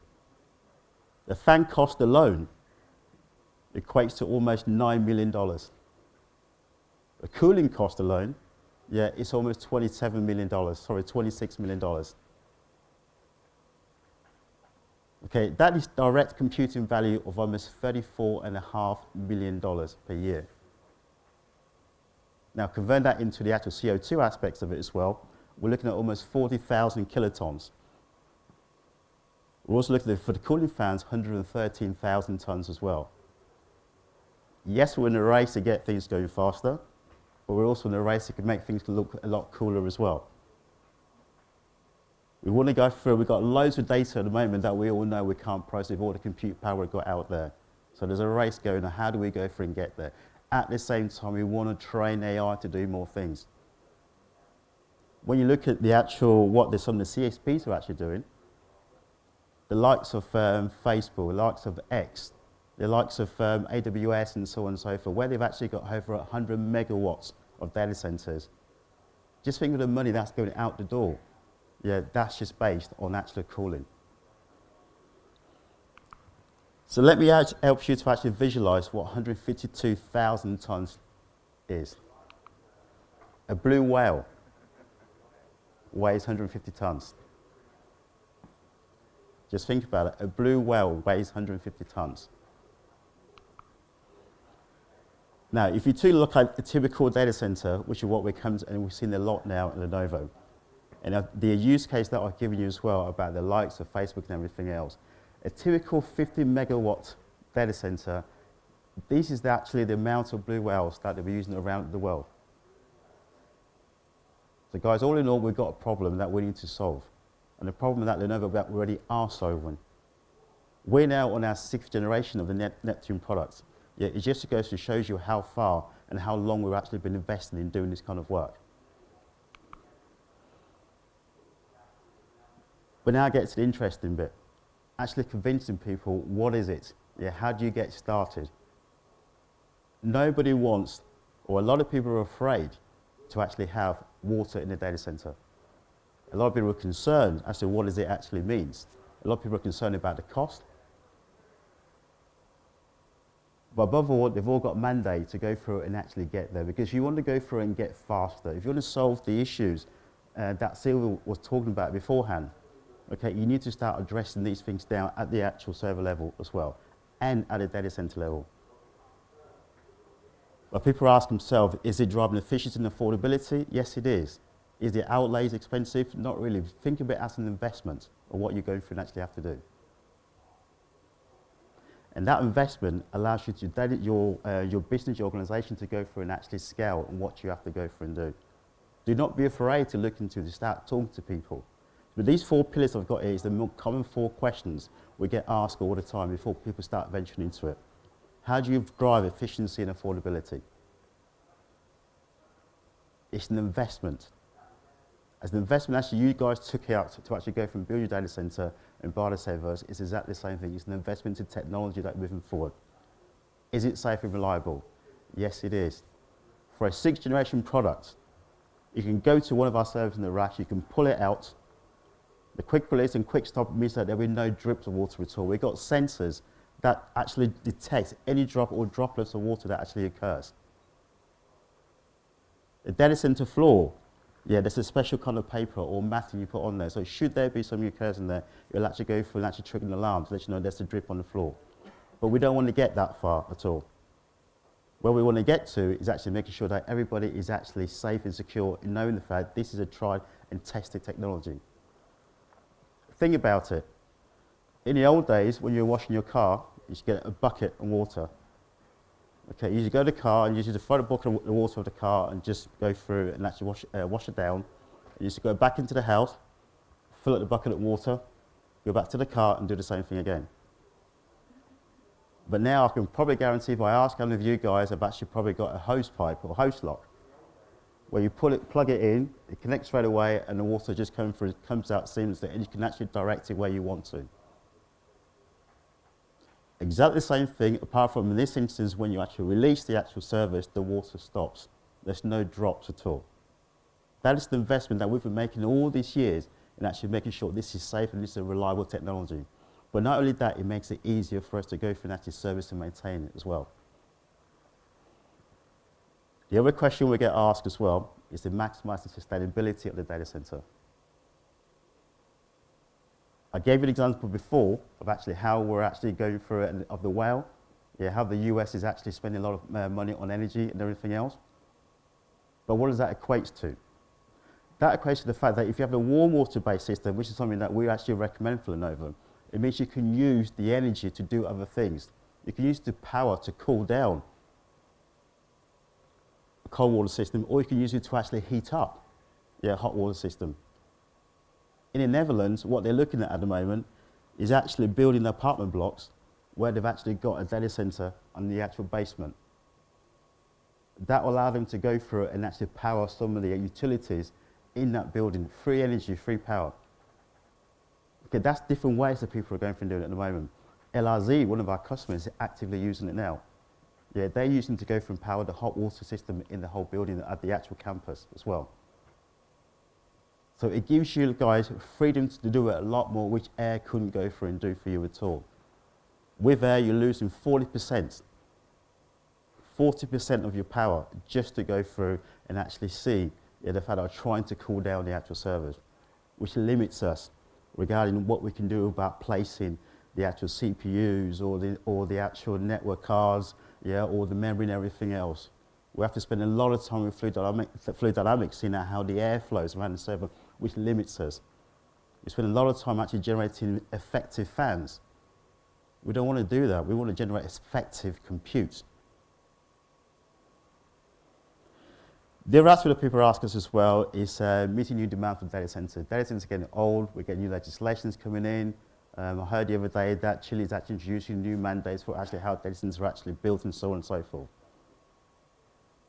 How does this actually help with it as well? One of the things that we do at Lenovo is that we actually help to actually listen and understand what people need to actually address when it comes to actually designing data centers and actually moving you from a temporary data center even down to a modular data center, which is actually based on a container. All of this is acceptable for you to actually have a water-cooled solution actually deployed. Now, you've answered all the questions. We sat with the customer. They now want to go through and proceed. The one thing we understand right now is that the industry is actually, even though we've been doing it for decades, some people are actually starting now. There's a lot of dangers, a lot of pitfalls, but you need to know the fact that what you're going to go through and do, how you're going to go through and deploy it, is actually in safe hands. In order to do that, for a long time, we've actually had our own team in-house. That whole team in-house actually come to the data center, they sit with the customer, they answer all the 4 questions I've just asked you before to understand exactly what it means to actually transform the data center to make it a reality or where they want to go with water cooling solution. Then we have the same team or a different team that come along that make it a reality, enable it as well, to implement it. They install the CDUs, whether it's in rack or whether it's end of row. They do all the pipe work. They actually go through and actually implement this into your data center as well. The reason being is that if you look at your house at the moment, anyone's house, if you have a water leak, or if you have a gas leak, or if you have an electrical issue, would you go down to your local bar and ask the guy there that you're talking to, say, can you come around and actually fix something? No, you won't. That you want to go through and make sure you've got a certified person to come along that understands it all to actually go through and get it done.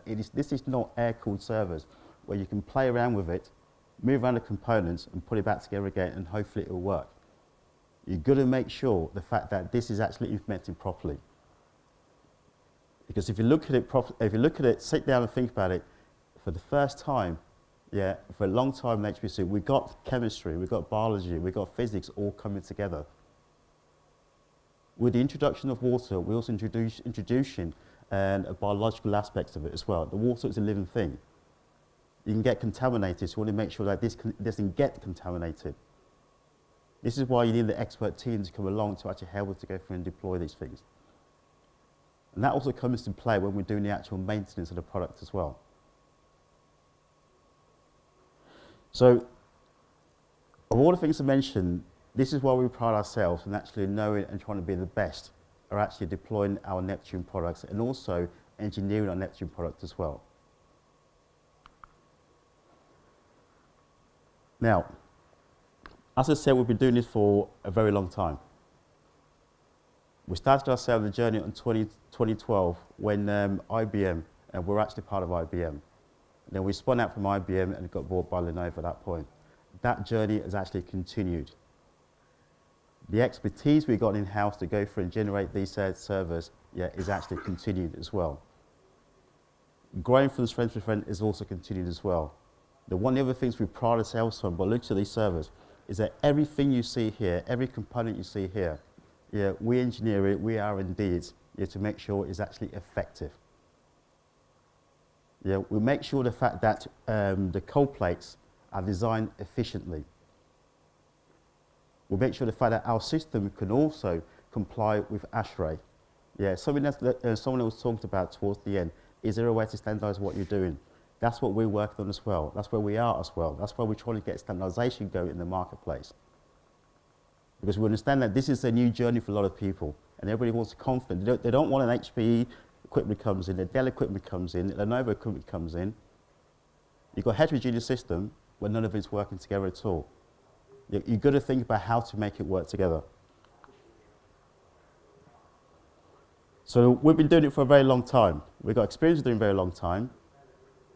And our server design over the years have actually progressed in such a way that we're actually thinking of a new way, new ingenious ways of actually cooling these systems down.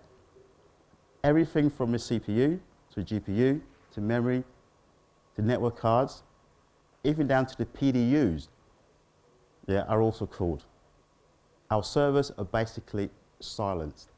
There is no fans at all. A true Neptune server, there's absolutely no fans at all. Okay. Now, I'll pass all over quickly to my colleagues here to go through and carry on with the rest of the slides. So Ulysses, who you saw earlier on, as I say, he's not as good looking as me, yeah, but we'll carry on the conversation. Thank you.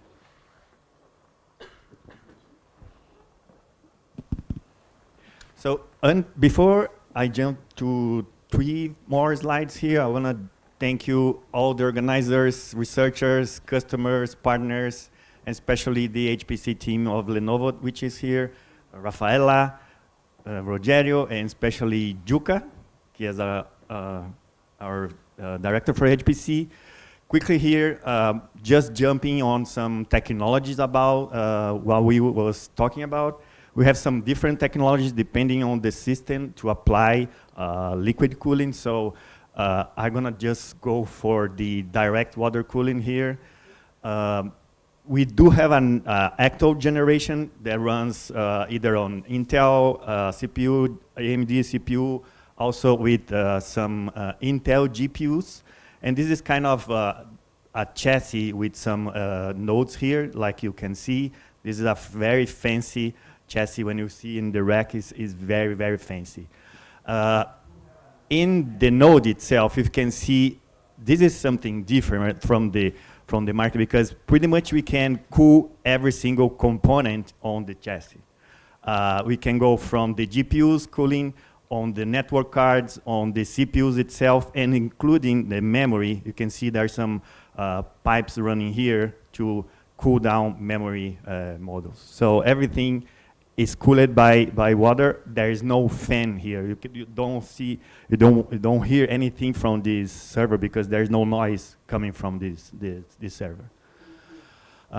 This is the new generation we just launched like this week or last week, which is based on newer CPUs from Intel, the 6th generation from Intel.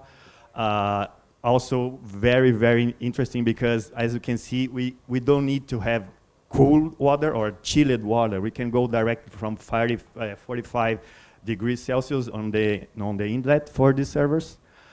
Another picture here, I'm not gonna go through the details. We are right in front of the coffee break, so if you wanna talk about us, about details, this is how 42 racks will look like with 3 chassis over here. This is the system itself. As you can see, we are going to run on 6th generation of Intel. Important to say is the P cores that we are running here, not the E cores, because don't try to use E cores on HPC. There's not going to work. This is the GPU server. It's not based on that chassis, but it's a newer server that we run on GPUs also. And last but not least, important to mention, 45 degrees, everything is copper. We use water. There's no other component or chemical in there. It's built for a supercomputer, pretty much. This is some of the cases we have around the globe.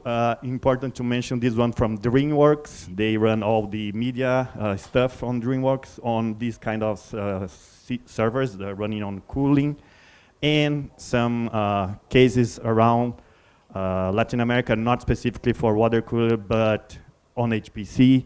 The latest one is Petrobras. We are building right now, Rogerio is building right now this cluster in Petrobras in Brazil. And that's it, all I have for you guys today.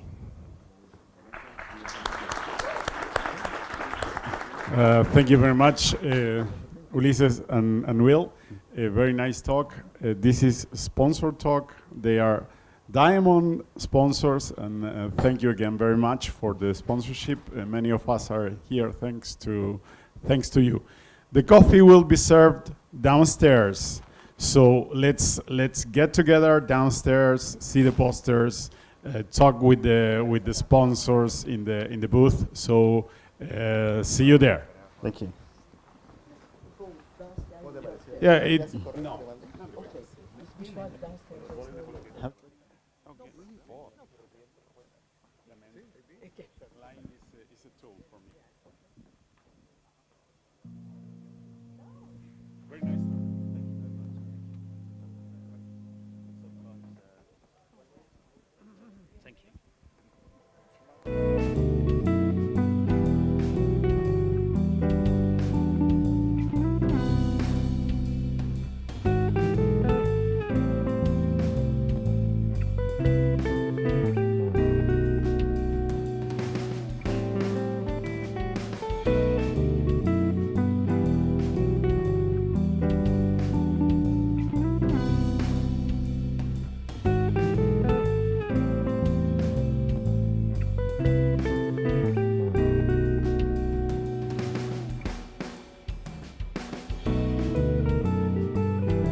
Continue with the program from the Carla 2024.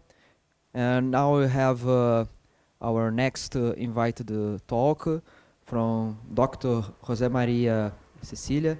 Thanks a lot for being with us. José María is a Ramon e Cajal researcher in the Department of Computer and Systems Informatics at the Universidade Politécnica de Valência. He received a PhD degree in computer science from University of Murcia, Spain, 2011. Dr. Cecilia has developed his research at the intersection between HPC and AI, developing different disruptive applications in the fields of bioinformatics, water resources management, and planning and agriculture. His research experience is supported by more than 100 articles, amazing, in prestigious international journals and conferences. Dr. Cecilia has recently founded the UPV spin-off Sensing Tools, which is also nice, which offers a physical and social sensor integration tool to facilitate proactive decision-making for smart governance. José María, the floor is yours. Thanks a lot for accepting our invitation for this invited talk. Thank you very much, Tadeo, for inviting me in this nice conference, and I want to especially thank Ginés for nominating me in this as a speaker. So basically what I'm going to talk about is about environmental intelligence. So we are going to move up to the application side, and we are going to try to put all the things that we are talking in this conference to the social good, so to serve, to help people in taking decisions. So particularly we are going to focus on environmental intelligence. The result that I'm going to show you is from 4 different projects that are together working in this field, and actually we have all the things that I'm going to say are all reported in this European Commission report, which is just coming out last week. So, but I have to say, because I think it's been recorded, that all the things that I'm going to say are my opinions, so are my own. So, okay, I'm not talking about in the name of the European Commission. So first of all, I'm going to give you some ideas about what are my research lines that are going to drive all these projects or all these impacts. So the first thing that we have is that, or the first hypothesis is that artificial intelligence is definitely a tool that can help us as a citizens, as a human beings, in solving those issues that actually today there is no solution. And particularly we are going to focus on those solutions and those issues that are affecting our ecosystems, our natural ecosystems, particularly the environment. So, and they are affected because the human activity that have been carried out throughout those ecosystems. But we have to make sure that we understand that the AI is not magic. AI needs data in order to help us, in order to be useful for the task that we want to run. Just to put you an example, we have now a large language model, GPT and things like that, and that wouldn't be possible without the internet and all the things that are written in the internet since the 90s. So we need data to do so. In those projects, we need to define the main indicators that are affecting our environment. And those indicators include, natural environmental issues, like, for instance, the status of the water body, the amount of water that is going to flow, the meteorological data, or whatever. But it's also, we need to also include the people's opinion, the people's complaint about this issue. Because what we are going to try to find is the trade-off between what is happening, the development, the economic development and the economic growth that we are, with the activity that we are running in a particular ecosystem, with the environmental impact that those activities has. So we need to develop those infrastructures in order to get real-time and very accurate data. But we also need to make sure that if we want to use artificial intelligence, we need real-time data and with a high spatial and temporal resolution, but we also need historical data. And the data is out there. But when we are dealing with these socio-environmental issues, we need to understand that we are living like a political conflict in many times, like the one that I'm going to show you. So we need to create like the framework in order, the collaborative framework, in order to share this data and establish like a win-win relationship between different stakeholders. And this is the European Data Space Initiative that established those agreements to share the data. And the other view that we have clear in order to develop this research is that nobody cares about the technology. We care, of course, we care as a technologist, but nobody cares about AI or HPC. They care about the solution that you provide to their daily lives. So this is something that we need to provide. We need to develop applications that are actually addressing issues that the people cares about. So just summing up all these research lines, we are gonna discuss about 4 different dimensions. The first thing, or the first block, is sensing. So the sensing, what we are gonna develop is IoT sensors, but we are gonna use the artificial intelligence in order to provide, to get data that couldn't be getting before.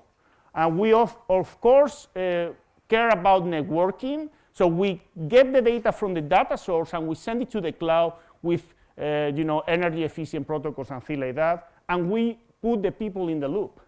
We put the opinions of the people in the loop in order to use that as a data to train our models as well. And then we care about how to reach the data sources, and we establish those frameworks. And with all this data, what we do is basically train models. Trains and artificial intelligence, machine learning, but also physically based models, and we use that for forecast to predict what is going to happen in the few days, but also in the few months, clustering issues, and also perform some optimization strategies. And then we combine, once we have those models, we combine all of this in order to develop applications that really cares or that really helps people in different dimensions, particularly in smart agriculture, smart water management, but also in smart tourism, because all of these are connected to the environment, environmental issues, and also smart governance. And of course, all of this is possible because there is like a transversal technology, which is high-performance computing. And we have to understand high-performance computing as a general view of our developments, not only as a supercomputer, as a bare metal hardware. We need to understand that we need to develop things with the high-performance computing principles, like energy efficiency, like performance, and we use that using continuum computing. So we develop techniques in the edge. We also running tiny ML models and things like that. So all of these ideas, I'm going to put you just an example of this project, European project, which is called Smart Lagoon. Smart Lagoon is about to end. It ends this December, actually. So we got some results. And it pretends to develop a digital twin of socio-environmental interaction, which is a little bit hard to understand. So that's why we are gonna try to understand what a digital twin is.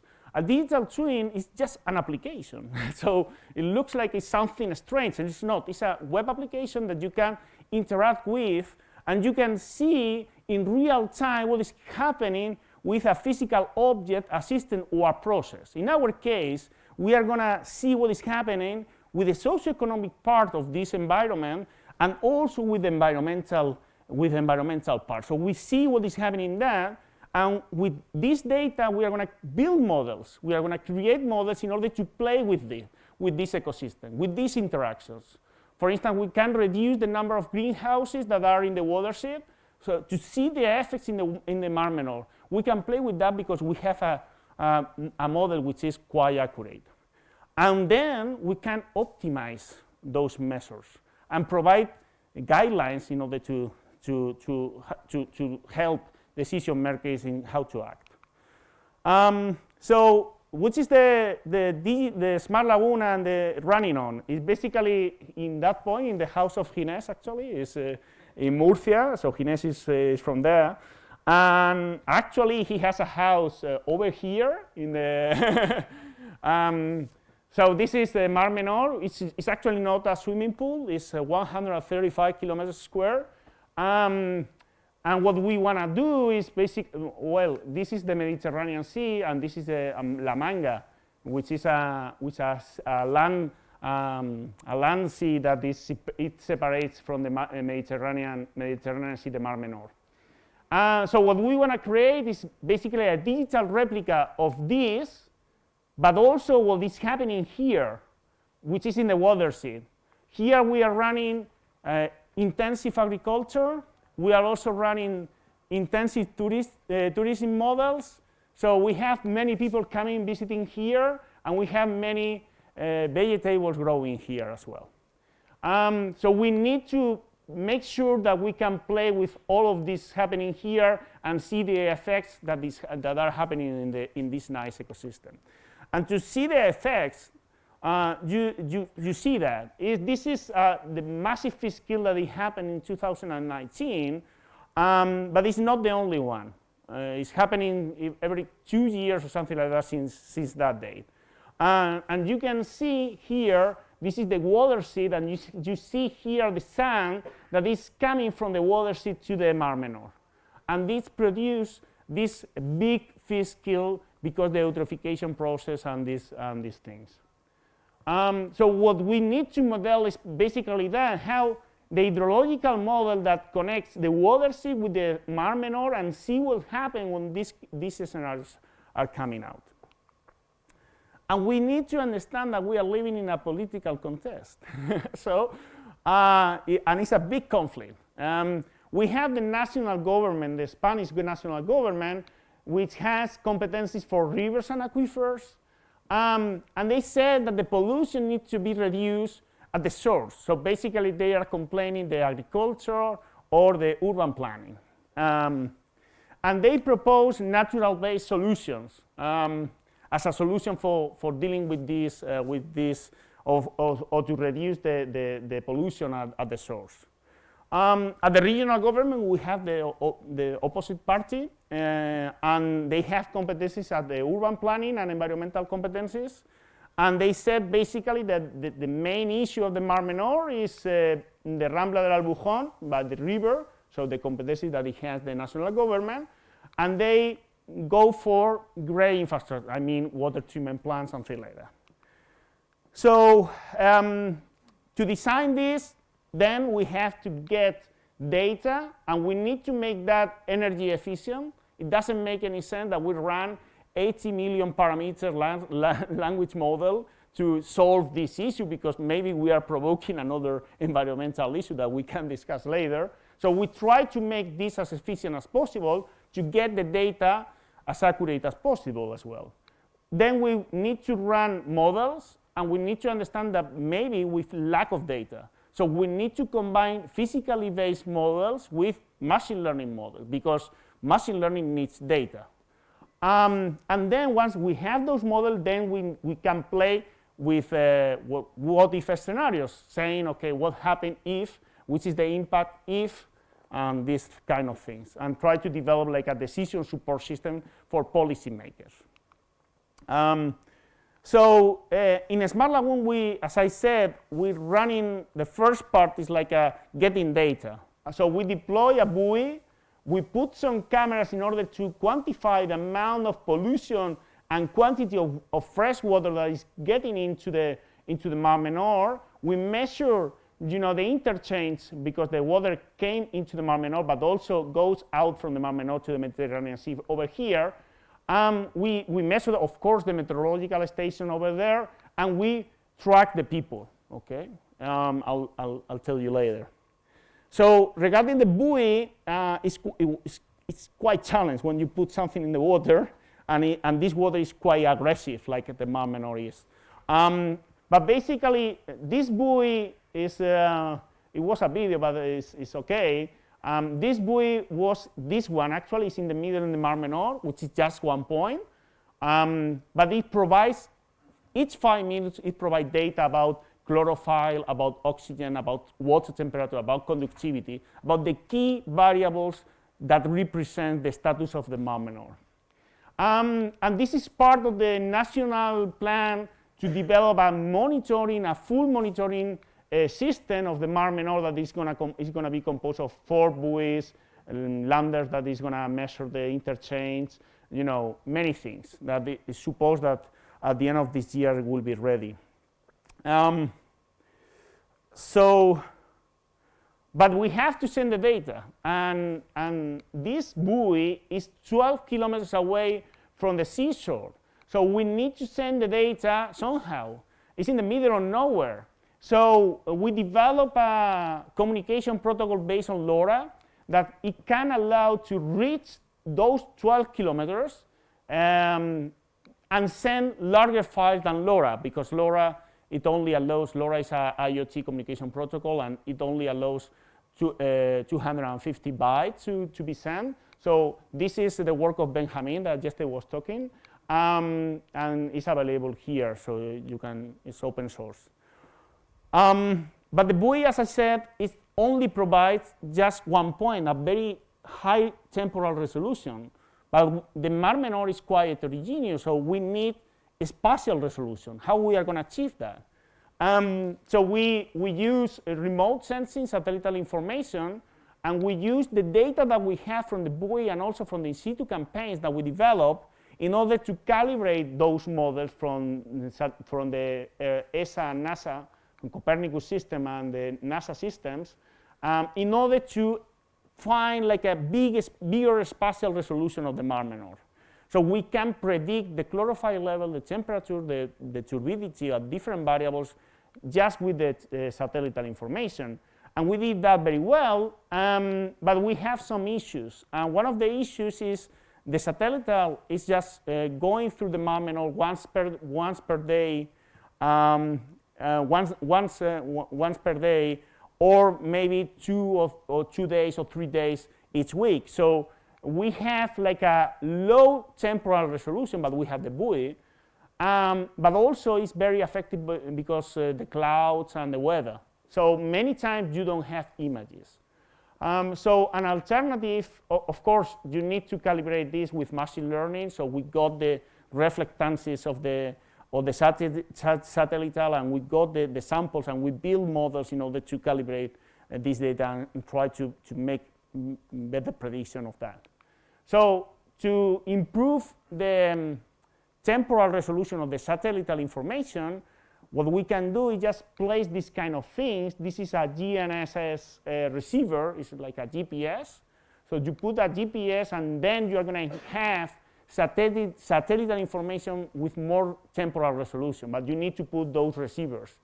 So those receivers are going to receive the input from the satellite information, and you are going to get reflectances like here, so you can estimate those reflectances and calibrate with real samples of, for instance, water level or salinity levels, just to make sure that those kind of things avoid to put sensors under the water. And if you have like a very salty lagoon, like this is not the Mar Menor, this is another one, which is quite salty, and you can see this kind of aggressive environment you can get. So these kind of things means that we need to create like a full pipeline in order to send the data. So we have to put the antenna. We need like to develop the machine learning to run the algorithm here, and we need to send the data through protocols like LoRa to the cloud. So more things. We need to measure the amount and the pollution of water that it goes for the 3 ephemeral streams to the Mar Menor. How we are going to do that? With artificial vision. So basically what we develop is artificial vision, machine learning methods in order to measure the velocity of the water that goes through the ephemeral stream. And we can get this kind of hydrograms. And those hydrograms are the amount of water that is going to flow to the Mar Menor, and we can combine that with the Mar Menor status, and we can build a model that is answering us the relationship between the what is happening in the water sea compared with what is happening in the lagoon. Last but not the least is the people. We need to crowd the people. We need to listen to people, because people can provide the real impact that is happening in the society, but also we can use people as sensors in order to identify issues that a traditional sensor cannot provide us.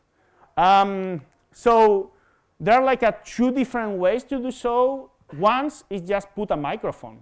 In places, this is more related to the tourism experience, something like that. But you can put microphones in places where the people goes there, and you can basically listen them. For instance, in this kind of observatories that are throughout the Mar Menor. Basically what we have is like a microphone. We have a Jackson Nano Orin, where we are going to run the algorithm, machine learning algorithm there. So it's fully anonymous. We meet the GPDR completely. And then we aggregate data through LoRa and like this. So the pipeline is something like that. We are listening. We do some speech to text with Whisper that is running in the Jackson, and we run some sentiment, some indicators that we get from the text. Okay, indicators like, for instance, the language. This is a key variable for the tourist to analyze the tourist impact in a particular region. So we got the percentage of people that are talking in a particular language. We can geolocate the comments that the people say. When you say we are in Chile, Chile is, we can identify that and we can put it in a map. And we can see what we call like a social hinterland. You are in a place and you see the impact that it has other places compared to yours. You can, of course, see the feelings of the conversations, and you can also get the entities here. If you are Spanish, maybe you see some important persons, let's say, and you can see the feelings compared to those entities. When the people talk about a particular entity, it can be an organization, or it can be a political or whatever, a person or whatever. You can analyze the sentiments that we have. This is just in situ monitoring of the social experience, but we can also do ex situ. So we can just crowd the social media in order to analyze what the people talks about a particular issue in social media. And we can get information from that, of course. And maybe you ask, or you are thinking about, okay, but it's really relevant the data that is really representative when something happens in the reality? It is translated to the social media? Yes, indeed. Actually, this chart is the complaints about the Mar Menor in the time.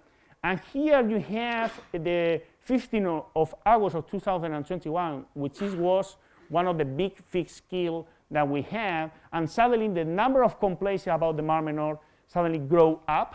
And it was a big difference. And you may say, okay, it was a big fixed skill. It's okay, but it's something that, of course, the people are complaining about.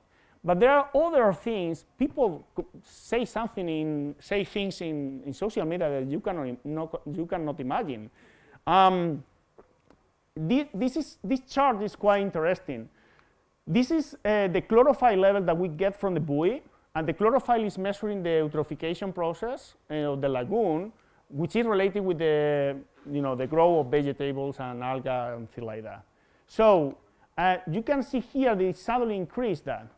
And before that, we have the number of tweets, messages in X, let's say, that are complaining about the discharges in the Mar Menor. It was before the event. And then you got the orange bars, and those orange bars are in the newspaper. So this is something looks like a cause, event, and consequence. And if you put the eyes on that, you see that there is this a very bad quality, but I'll show you later. This is like a white stain here in the Albujon mouth, which is one of the main problems, and see something that is happening here. Actually, this is the white paint. It was not because of a rain, because this is an image that it has a rain, which is quite homogeneous. This is just located in a particular area, okay? And what about the application? The application is something that the people need to understand, and it's something like this. Basically, the dashboard is quite simple. We got the main indicators in the watershed, in the Campo de Cartagena is the watershed, and we got different parameters that are tracking in real time those indicators. And we got the status of the Mar Menor here with those indicators that are relevant for that. And then what we do is basically we can play in the watershed with the different measures that the government is saying, like the number of greenhouse, the number of irrigation areas, and we can simulate the impact that it has, for instance, if it rains, with the status of the Mar Menor. And we can play that, if we click here, we can play that with and see how it's going to evolve in the next days or month. As long as you predict, is not true at all, but it's a sorter is quite efficient actually. And what about the people? And the people is like a more noisy information, but we have something like this. So we can track people's opinion, either in situ or ex situ, and we can identify, for instance, the farmer protest when it happened, and we can identify that something is happening. And you can see the evolution of that, and you can see the evolution of that, the feelings, and then where the people are complaining, which is the percentage of those worries compared to others, and things like that. So we can, of course, try to research why is that happening, and we offer an interface, like a chatbot, and where it's a rack system that it enriched with the conversation that we have, and we can identify the entities and try to identify what is happening, and we can also see a map, a temporal map, in order to see what are the main complaints located in time, and we can see also the entities and the feelings associated with those entities, and we can geolocate that, okay, to figure out where those complaints are located. So just to finish, this is the last thing that we do with the social part. As I said, Mar Menor is a political conflict, so that that is translated in the reality, but it's happening in the social media. So we can track the affective polarization that is happening in the society through monitoring the social media. So this is the different parties that we have in Spain. I didn't put the names of the party just to avoid issues. But yeah, it's the political parties, and we can see the affective polarization that they have, the people that belongs to those political parties, that belongs, but not belongs officially. It's because we assign this tag. We can discuss later if you like. So we can see in real time how Marmenor is creating like a polarization, affective polarization in real time. And of course, what we want is something like this. We have the groups that we are monitoring, and we can see those tensions that are happening because of a particular issue, and see how they are closer because the affective polarization is low, or they are more farther because the affective polarization is higher. Just to end my presentation, I don't know how it's going. I think it's okay. Okay. So just to finish,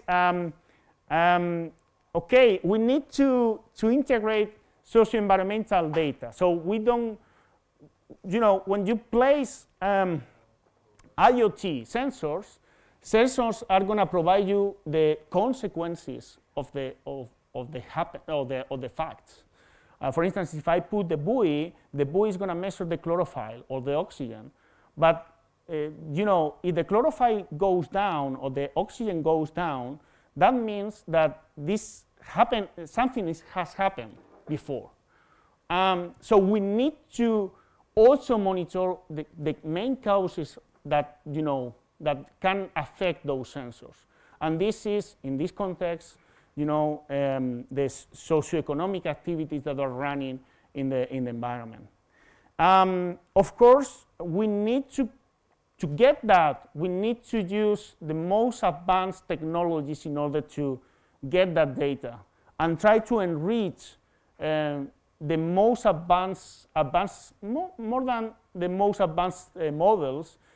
We need to think in the problem and try to make sure that we develop the best combination of models in order to represent what is happening in this problem.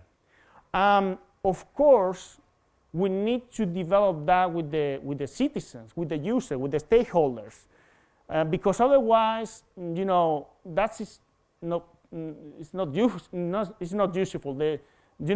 I can't talk about many issues that I had because this political conflict.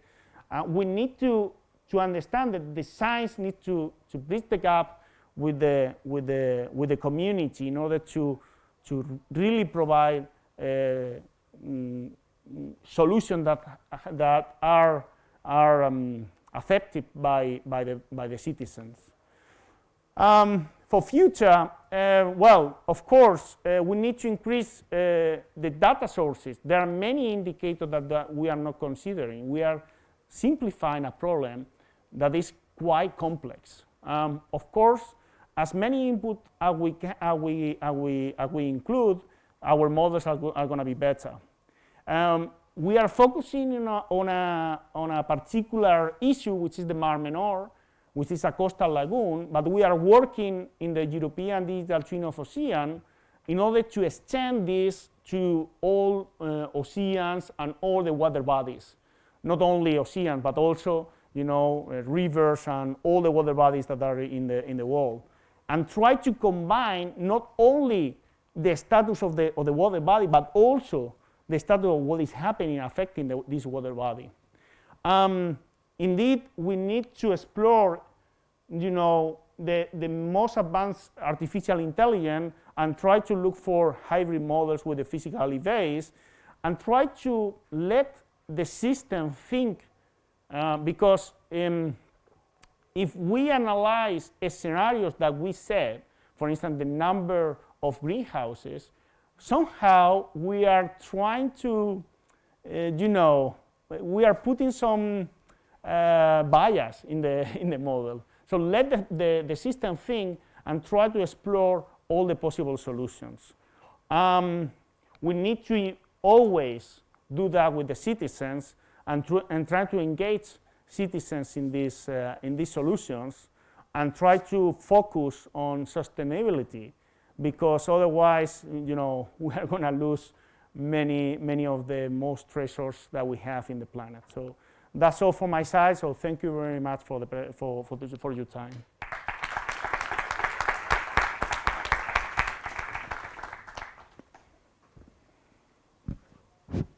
Okay, so thanks a lot, José María, for your very insightful presentation.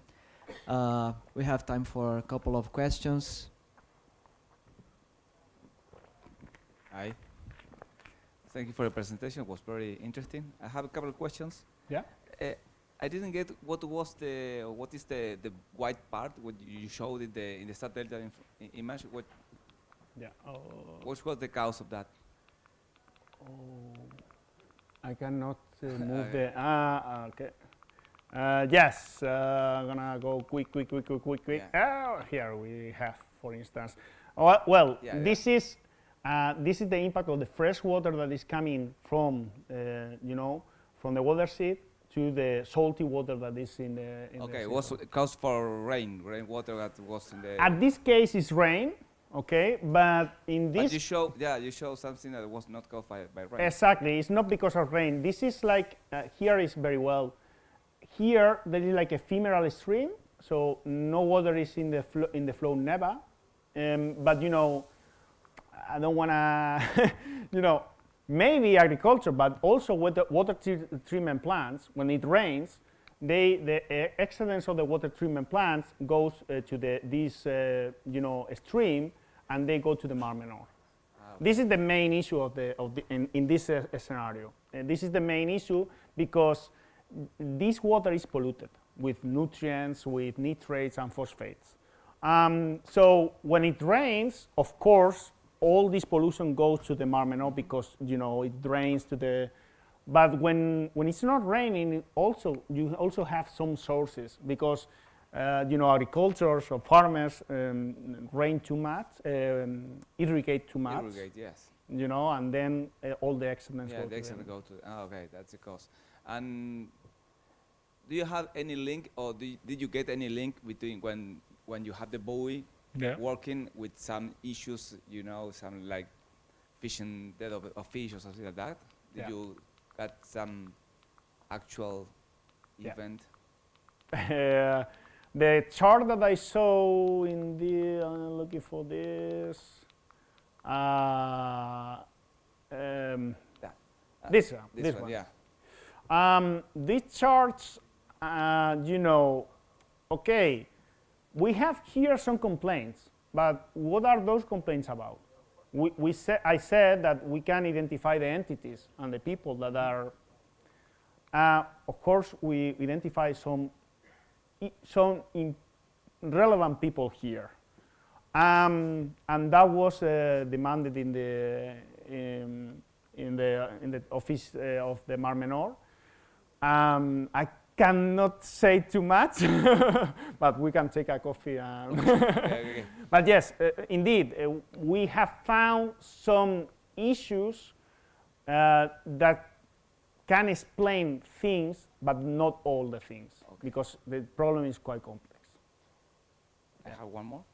Do you have time? Okay, thank you.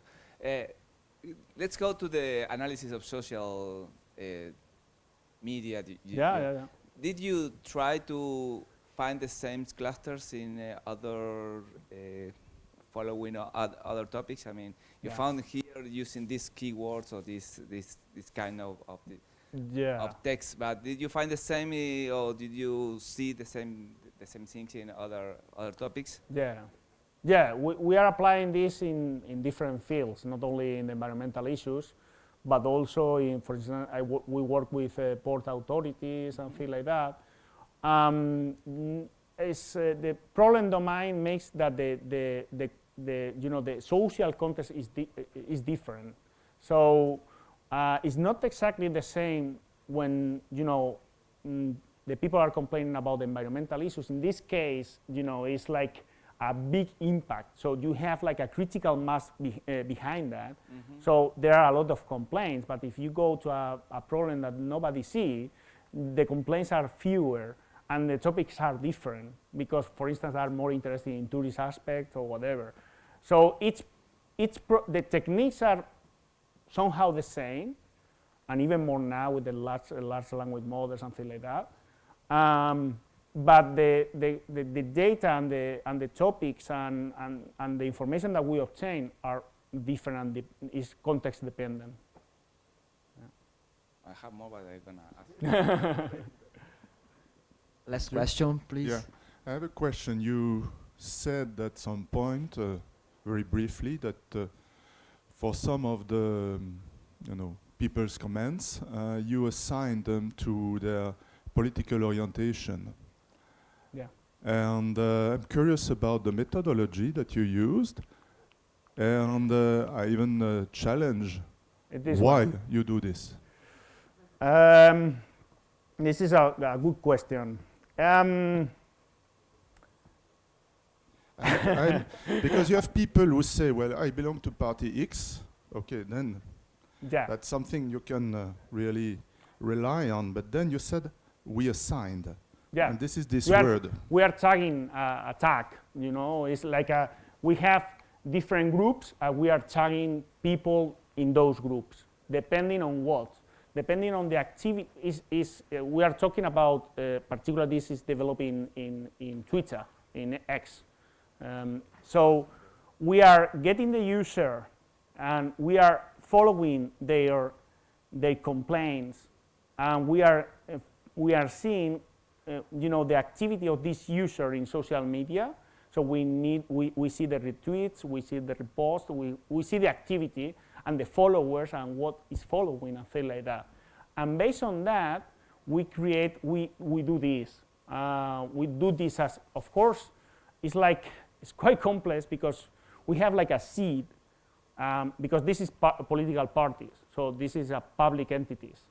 And they recognize, for instance, the leader of the I don't want to say any particular party, but the leader of the right party, let's say, he says that he belongs to this party in social media. So we can, as long as the people follows this guy and other guys, compared with those guys that he follows from other parties, I can provide you like a probability that it belongs to this party. So we develop like a model, a fuzzy model, in order to see to which party it belongs. In my view, it is a very dangerous game. I would be very, very, very cautious into mixing this kind of issues into scientific work. Yeah. Well, I think, we are out of time now. Otherwise, the organization won't be happy with us. But let's thank again José María for his very nice presentation. Thank you.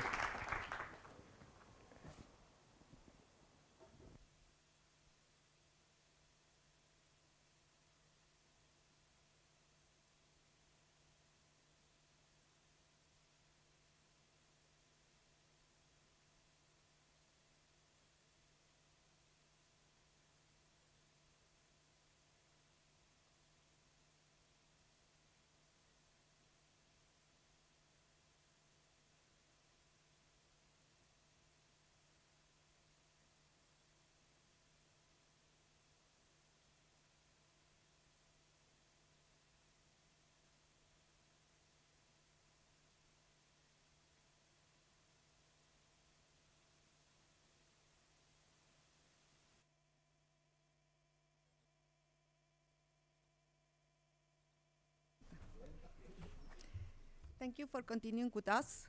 Now let me introduce him to Eiji Kawahira from Products and Customer Development Manager at VersatusHPC, and Frank Herold, CEO from Think Park Q. Thank you.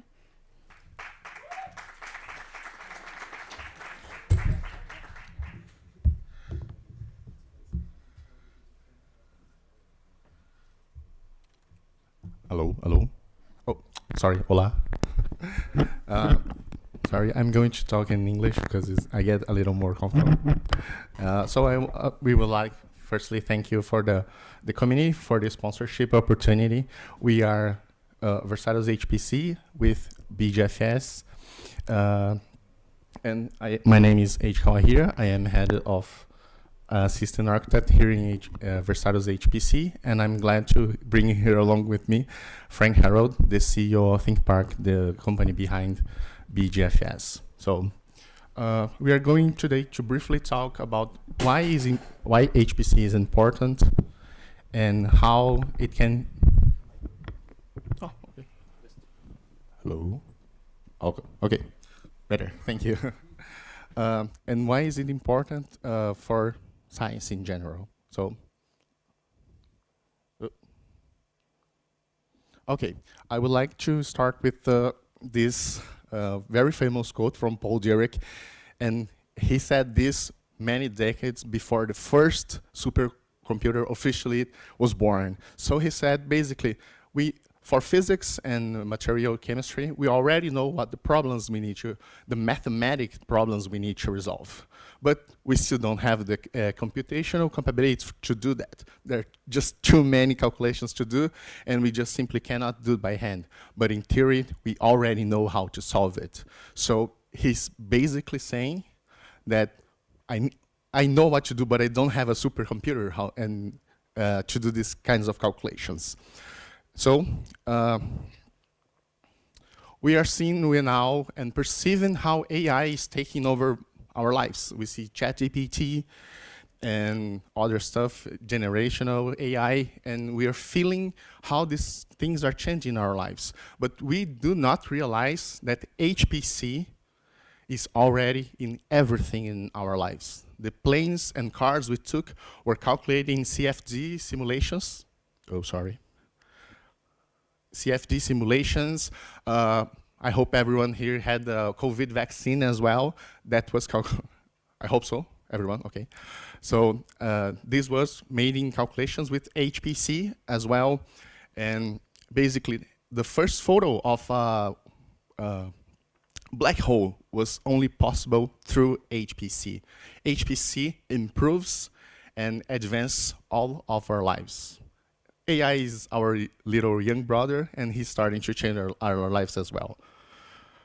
So basically, HPC is the foundation of modern science. We can only know if it's going to be cold or if it's going to be rainy in the day with HPC, thanks to that. So we are feeling everything, and it's our foundation for modern science. We put our foot in the moon because of HPC. Of course, the supercomputers in that time were a little bit different, but it was HPC. So a question we always have is, what is a supercomputer? And this question is a little tricky to respond because it's not only hardware. We know that. Oh, it's hardware plus software. I would say that is not. A supercomputer is always the beginning of the supercomputer, at least, is the hardware, the software, and the services and support that you provide with it. You can have the most beautiful machine with a lot of GPUs and CPUs, but if you do not have someone to manage where to install the properly refrigeration and power supply for it, it's just a bunch of metal. So everything is important for a supercomputer. So we provide all these kind of services for fine-tuning, for parallel file systems, remote administrations for the teams that do not have this capability or need to improve its capability, job scheduler as well. We can provide this, not only the installation, but the customization of this, and also the infrastructure, the power and refrigeration you need to install it. We also have the base of installation for a supercomputer that is OpenCatus. We just provide a longer talk in the DevOps sessions in this week. It's completely open source. We are inviting you all guys to try and use OpenCatus in your cluster. If you have some new system to provide or a test cluster, please join our community for OpenCatus. I would like to try here. This is a case in Brazil that we had an old cluster, and there was a calculation that from the time that you do the submission in your job scheduling. Until the finish, it was a 5-day calculation. So we did a redeployment of the system. We did not touch the hardware. It's just software and management. And we went from 5 days to 4 hours. Of course, there's no magic here. You cannot do a software implementation and gain this kind of scale. It's everything. It's the software, the job scheduling, the customization of the queues, and most important, we train the system administrator and the team. So you gain efficiency in everything, not just the hardware, not just the software. So 5 days to 4 hours. Also, we have this case in the National Center for Cancer Studies in Rio de Janeiro, where they had a black box solution, and they could not, the cancer research stopped it. They were really frightened with this. So we deployed the system with a full open source stack, and they now can have all the resimulations and add more compute nodes, add another storage if they want, and they don't need to purchase new license.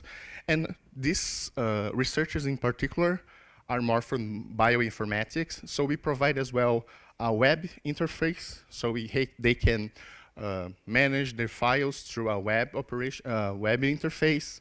The Slurm there is integrated with this system. They can ask for a Jupyter interface, an interactive job as well, and you put everything you would put in Slurm here, and you get the job running, and you get the Jupyter interface as well. So no command line here.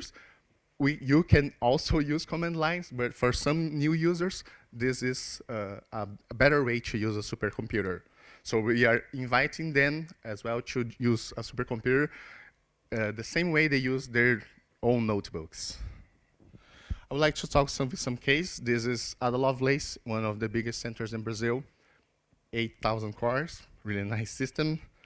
Another system in Campinas as well, in São Paulo, with 13,000 cores, and a parallel file system, BeeGFS, 1 petabyte, is providing computer for I believe they are attending all Brazil, but mainly São Paulo. The COVID institution,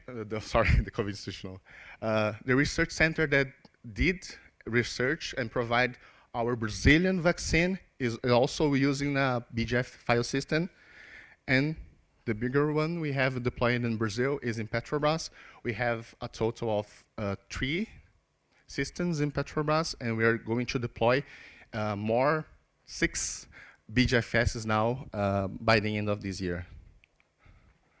And also, not only in Brazil, but we are also in Argentina, in Peru, Colombia, and Costa Rica, providing all HPC services and BeeGFS local support. Thank you very much. Gracias. Arigato. We are hiring now, so if you want interest, please get in contact. I'm going to pass to Frankie. Thank you very much. Welcome everyone, and thanks for having the opportunity here to talk briefly. And I know I'm the last one before lunch, so I don't want to stretch it too long. But also, I would like to thank you, the whole organization committee, for hosting this event, organizing this event. I know it's a lot of pain and stress besides the regular work to get this all together, so thank you. So BeeGFS, I think the brand is quite known in the industry. A lot of you have seen the bees also downstairs on the floor. ThinkPark is the company behind the BeeGFS product itself, and we talk mainly about high-performance computing. And there's a lot of discussions right now about the structuring model of HPC versus deep learning, AI, all this kind of stuff. From a bottom line, from a file system perspective, we have to deal with files. Small files, medium-sized files, large files. But and that makes it complicated for me to talk about all these specifics in these industries, but we know the data treatment is very different in all different industries. A quick one about BeeGF, about the company itself. We are a spin-off of the Fraunhofer Research Center, or one of the Fraunhofer research center which have initially deployed and developed BeeGFS initially. Our company is mainly focused on R&D. So 70% of our team members are really in R&D.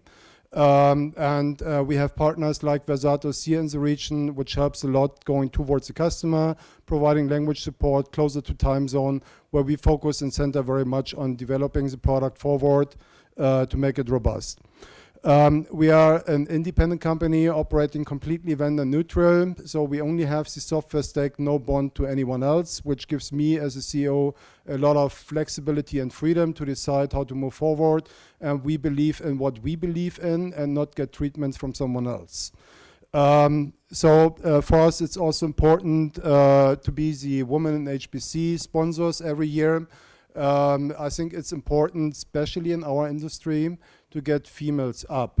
I think the attach rate is still low, but I see also, if I look on the campus, there's a lot of ladies going into this, so that's good to move forward. BeeGFS. To my surprise, we have seen that BeeGFS has gained some market share and quite some substantial market share over time. We have, on the one side, we call it a public source tray, where customers can use a version of BeeGFS, and I call it a scratch file system approach only without extended feature sets as a free of charge model, and that falls into these studies. On the other hand, we also have customers using a commercial version of BeeGFS, where they also get a valid license, support contracts along with, which helps them a lot in moving into enterprise scale and also having long-running systems fully under support. But this study on the right-hand side comes from Intersec 360. I think it's from 23. So it's quite up to date. And it's quite interesting to see how much market traction BeeGFS has gained. You see on the bottom quite a number of examples of customers we are serving today. And it varies really from small systems into large systems in terms of capacity. But I think from a file system perspective, the more challenge we have is with the number of IOPS customers are treating. So maybe 1 petabyte all flash system is much more challenging than these 50 petabyte HDD deployment. But we have quite a variety. And yes, Petrobras was mentioned. That's a good footprint. But we also have quite a number of other companies around the world. I think you can self-diagnose on different customers you know, or you have heard, or you're engaged with. We are pretty proud as a small company to get awarded from the HPC Wire Awards, which is handed out once a year. Since that is basically customers voting towards the product. And as a small company and competing with quite a number of large companies, it's an achievement for us. And for me, it's important, it's recognition to the team on what they're providing every single day. We see quite some challenges today operating in the file system space. And I mean, many of you are more from a user perspective. Think about it. And it's just food for thought. And we can have a chat also later on if you're interested in. So on the one hand, we get challenged in maximum performance. On the other hand, customers want to have features to add. And features cost performance. So what is the right balance? That is really what we are discussing internally every single day, and try to balance between performance requirements versus adding features over time. Next thing, what we have seen in some areas is that in the good old days, and I can say this, a researcher was really tied to the entire stack underneath and tried to optimize the application against the whole stack underneath, network infrastructure up to the storage devices. In today's world, it's more we are developing applications not knowing the black box underneath, and then from a file system perspective, for example, we see things happening where we question why you're doing this. And if we get to the researcher, quite often the question is why you're doing this. I don't know. It was the easiest way to do from an application perspective. So I think going forward, and that is especially in deep learning areas today, I think we need to get the bond between researchers and the infrastructure provider again to get closer to max out the system. That also goes along with the skill level, and those, they just don't know that much about the entire infrastructure. Another thing is open source free of charge. I say no lunch for free. I mean, if you want to use a proper stack underneath, if you want to use a solid product, it needs to be funded somehow. It's the same thing like in research. You need funding somewhere. That's really where we need to look into, and where we ask also the community on a trust level that they interact according to the license model these kind of pieces have. And then hardware agnostic for us is important. On the other hand, you want to be highly customizable in your environments. So we have different network protocols. We have different CPUs, we have different GPUs, all kinds of, and also on the storage layer, we have all kinds of vendors, technologies to combine and mix and match. That is not an easy one. But that's the one where you have all the flexibility to choose and mix and match what is best fit for you. But that comes to a price in development, and that also has a lot of testing effort behind the scenes. Internally for us, it's important that we have a couple of points where we are very keen on: performance, performance, performance. Number one, scalability comes along with performance. Robustness for me. Before adding features, we need to have a robust base to start over. And last but not least, and that's where we try to differentiate, is the ease of use. And some of you have attended the workshop on Monday. Ingo has told about BeeGFS. The students have installed BeeGFS not knowing anything about it before in a virtualized environment. Yes, it's a simplified environment, but after 30 minutes, 45 minutes, the students were ready to run BeeGFS, not knowing anything before. Do this with competitive products? No way. And that's what we are looking at. And yes, we are facing challenges also on team members joining the team, willing to go in the depthness of kernel development, network development. It's not app development. It's really in the core of the operating systems. We have a couple of principles for our development, and I hurry up a little bit. So we are developing quite a number of tools around BeeGFS, which have nothing to do with BeeGFS. It's copy tools, indexing tools, data movers, these kind of things, which helps a lot operating on a daily basis with the system. We want to have interfaces, so APIs that also third-party software can attach to BeeGFS quite easily and take advantage. So if I talk about Indexer, if you want to run iRods, they run on interface which is super efficient, that they get all changes in the file system immediately. That's the way we try to provide value to customers and also give flexibility. You as a user should have control over your data and what you're doing. So that's why we say ease of use. You understand what's going on. You don't need a high-level expert coming from externally to manage your whole environment.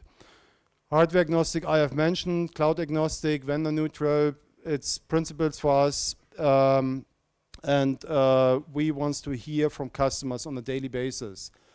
What is driving them forward, what is working very well, but also where we need to improve, that we can also discuss how we can improve ourselves and the product at the end of the day. How it works, I think there's a pointer. Who doesn't know anything about parallel file systems? Good.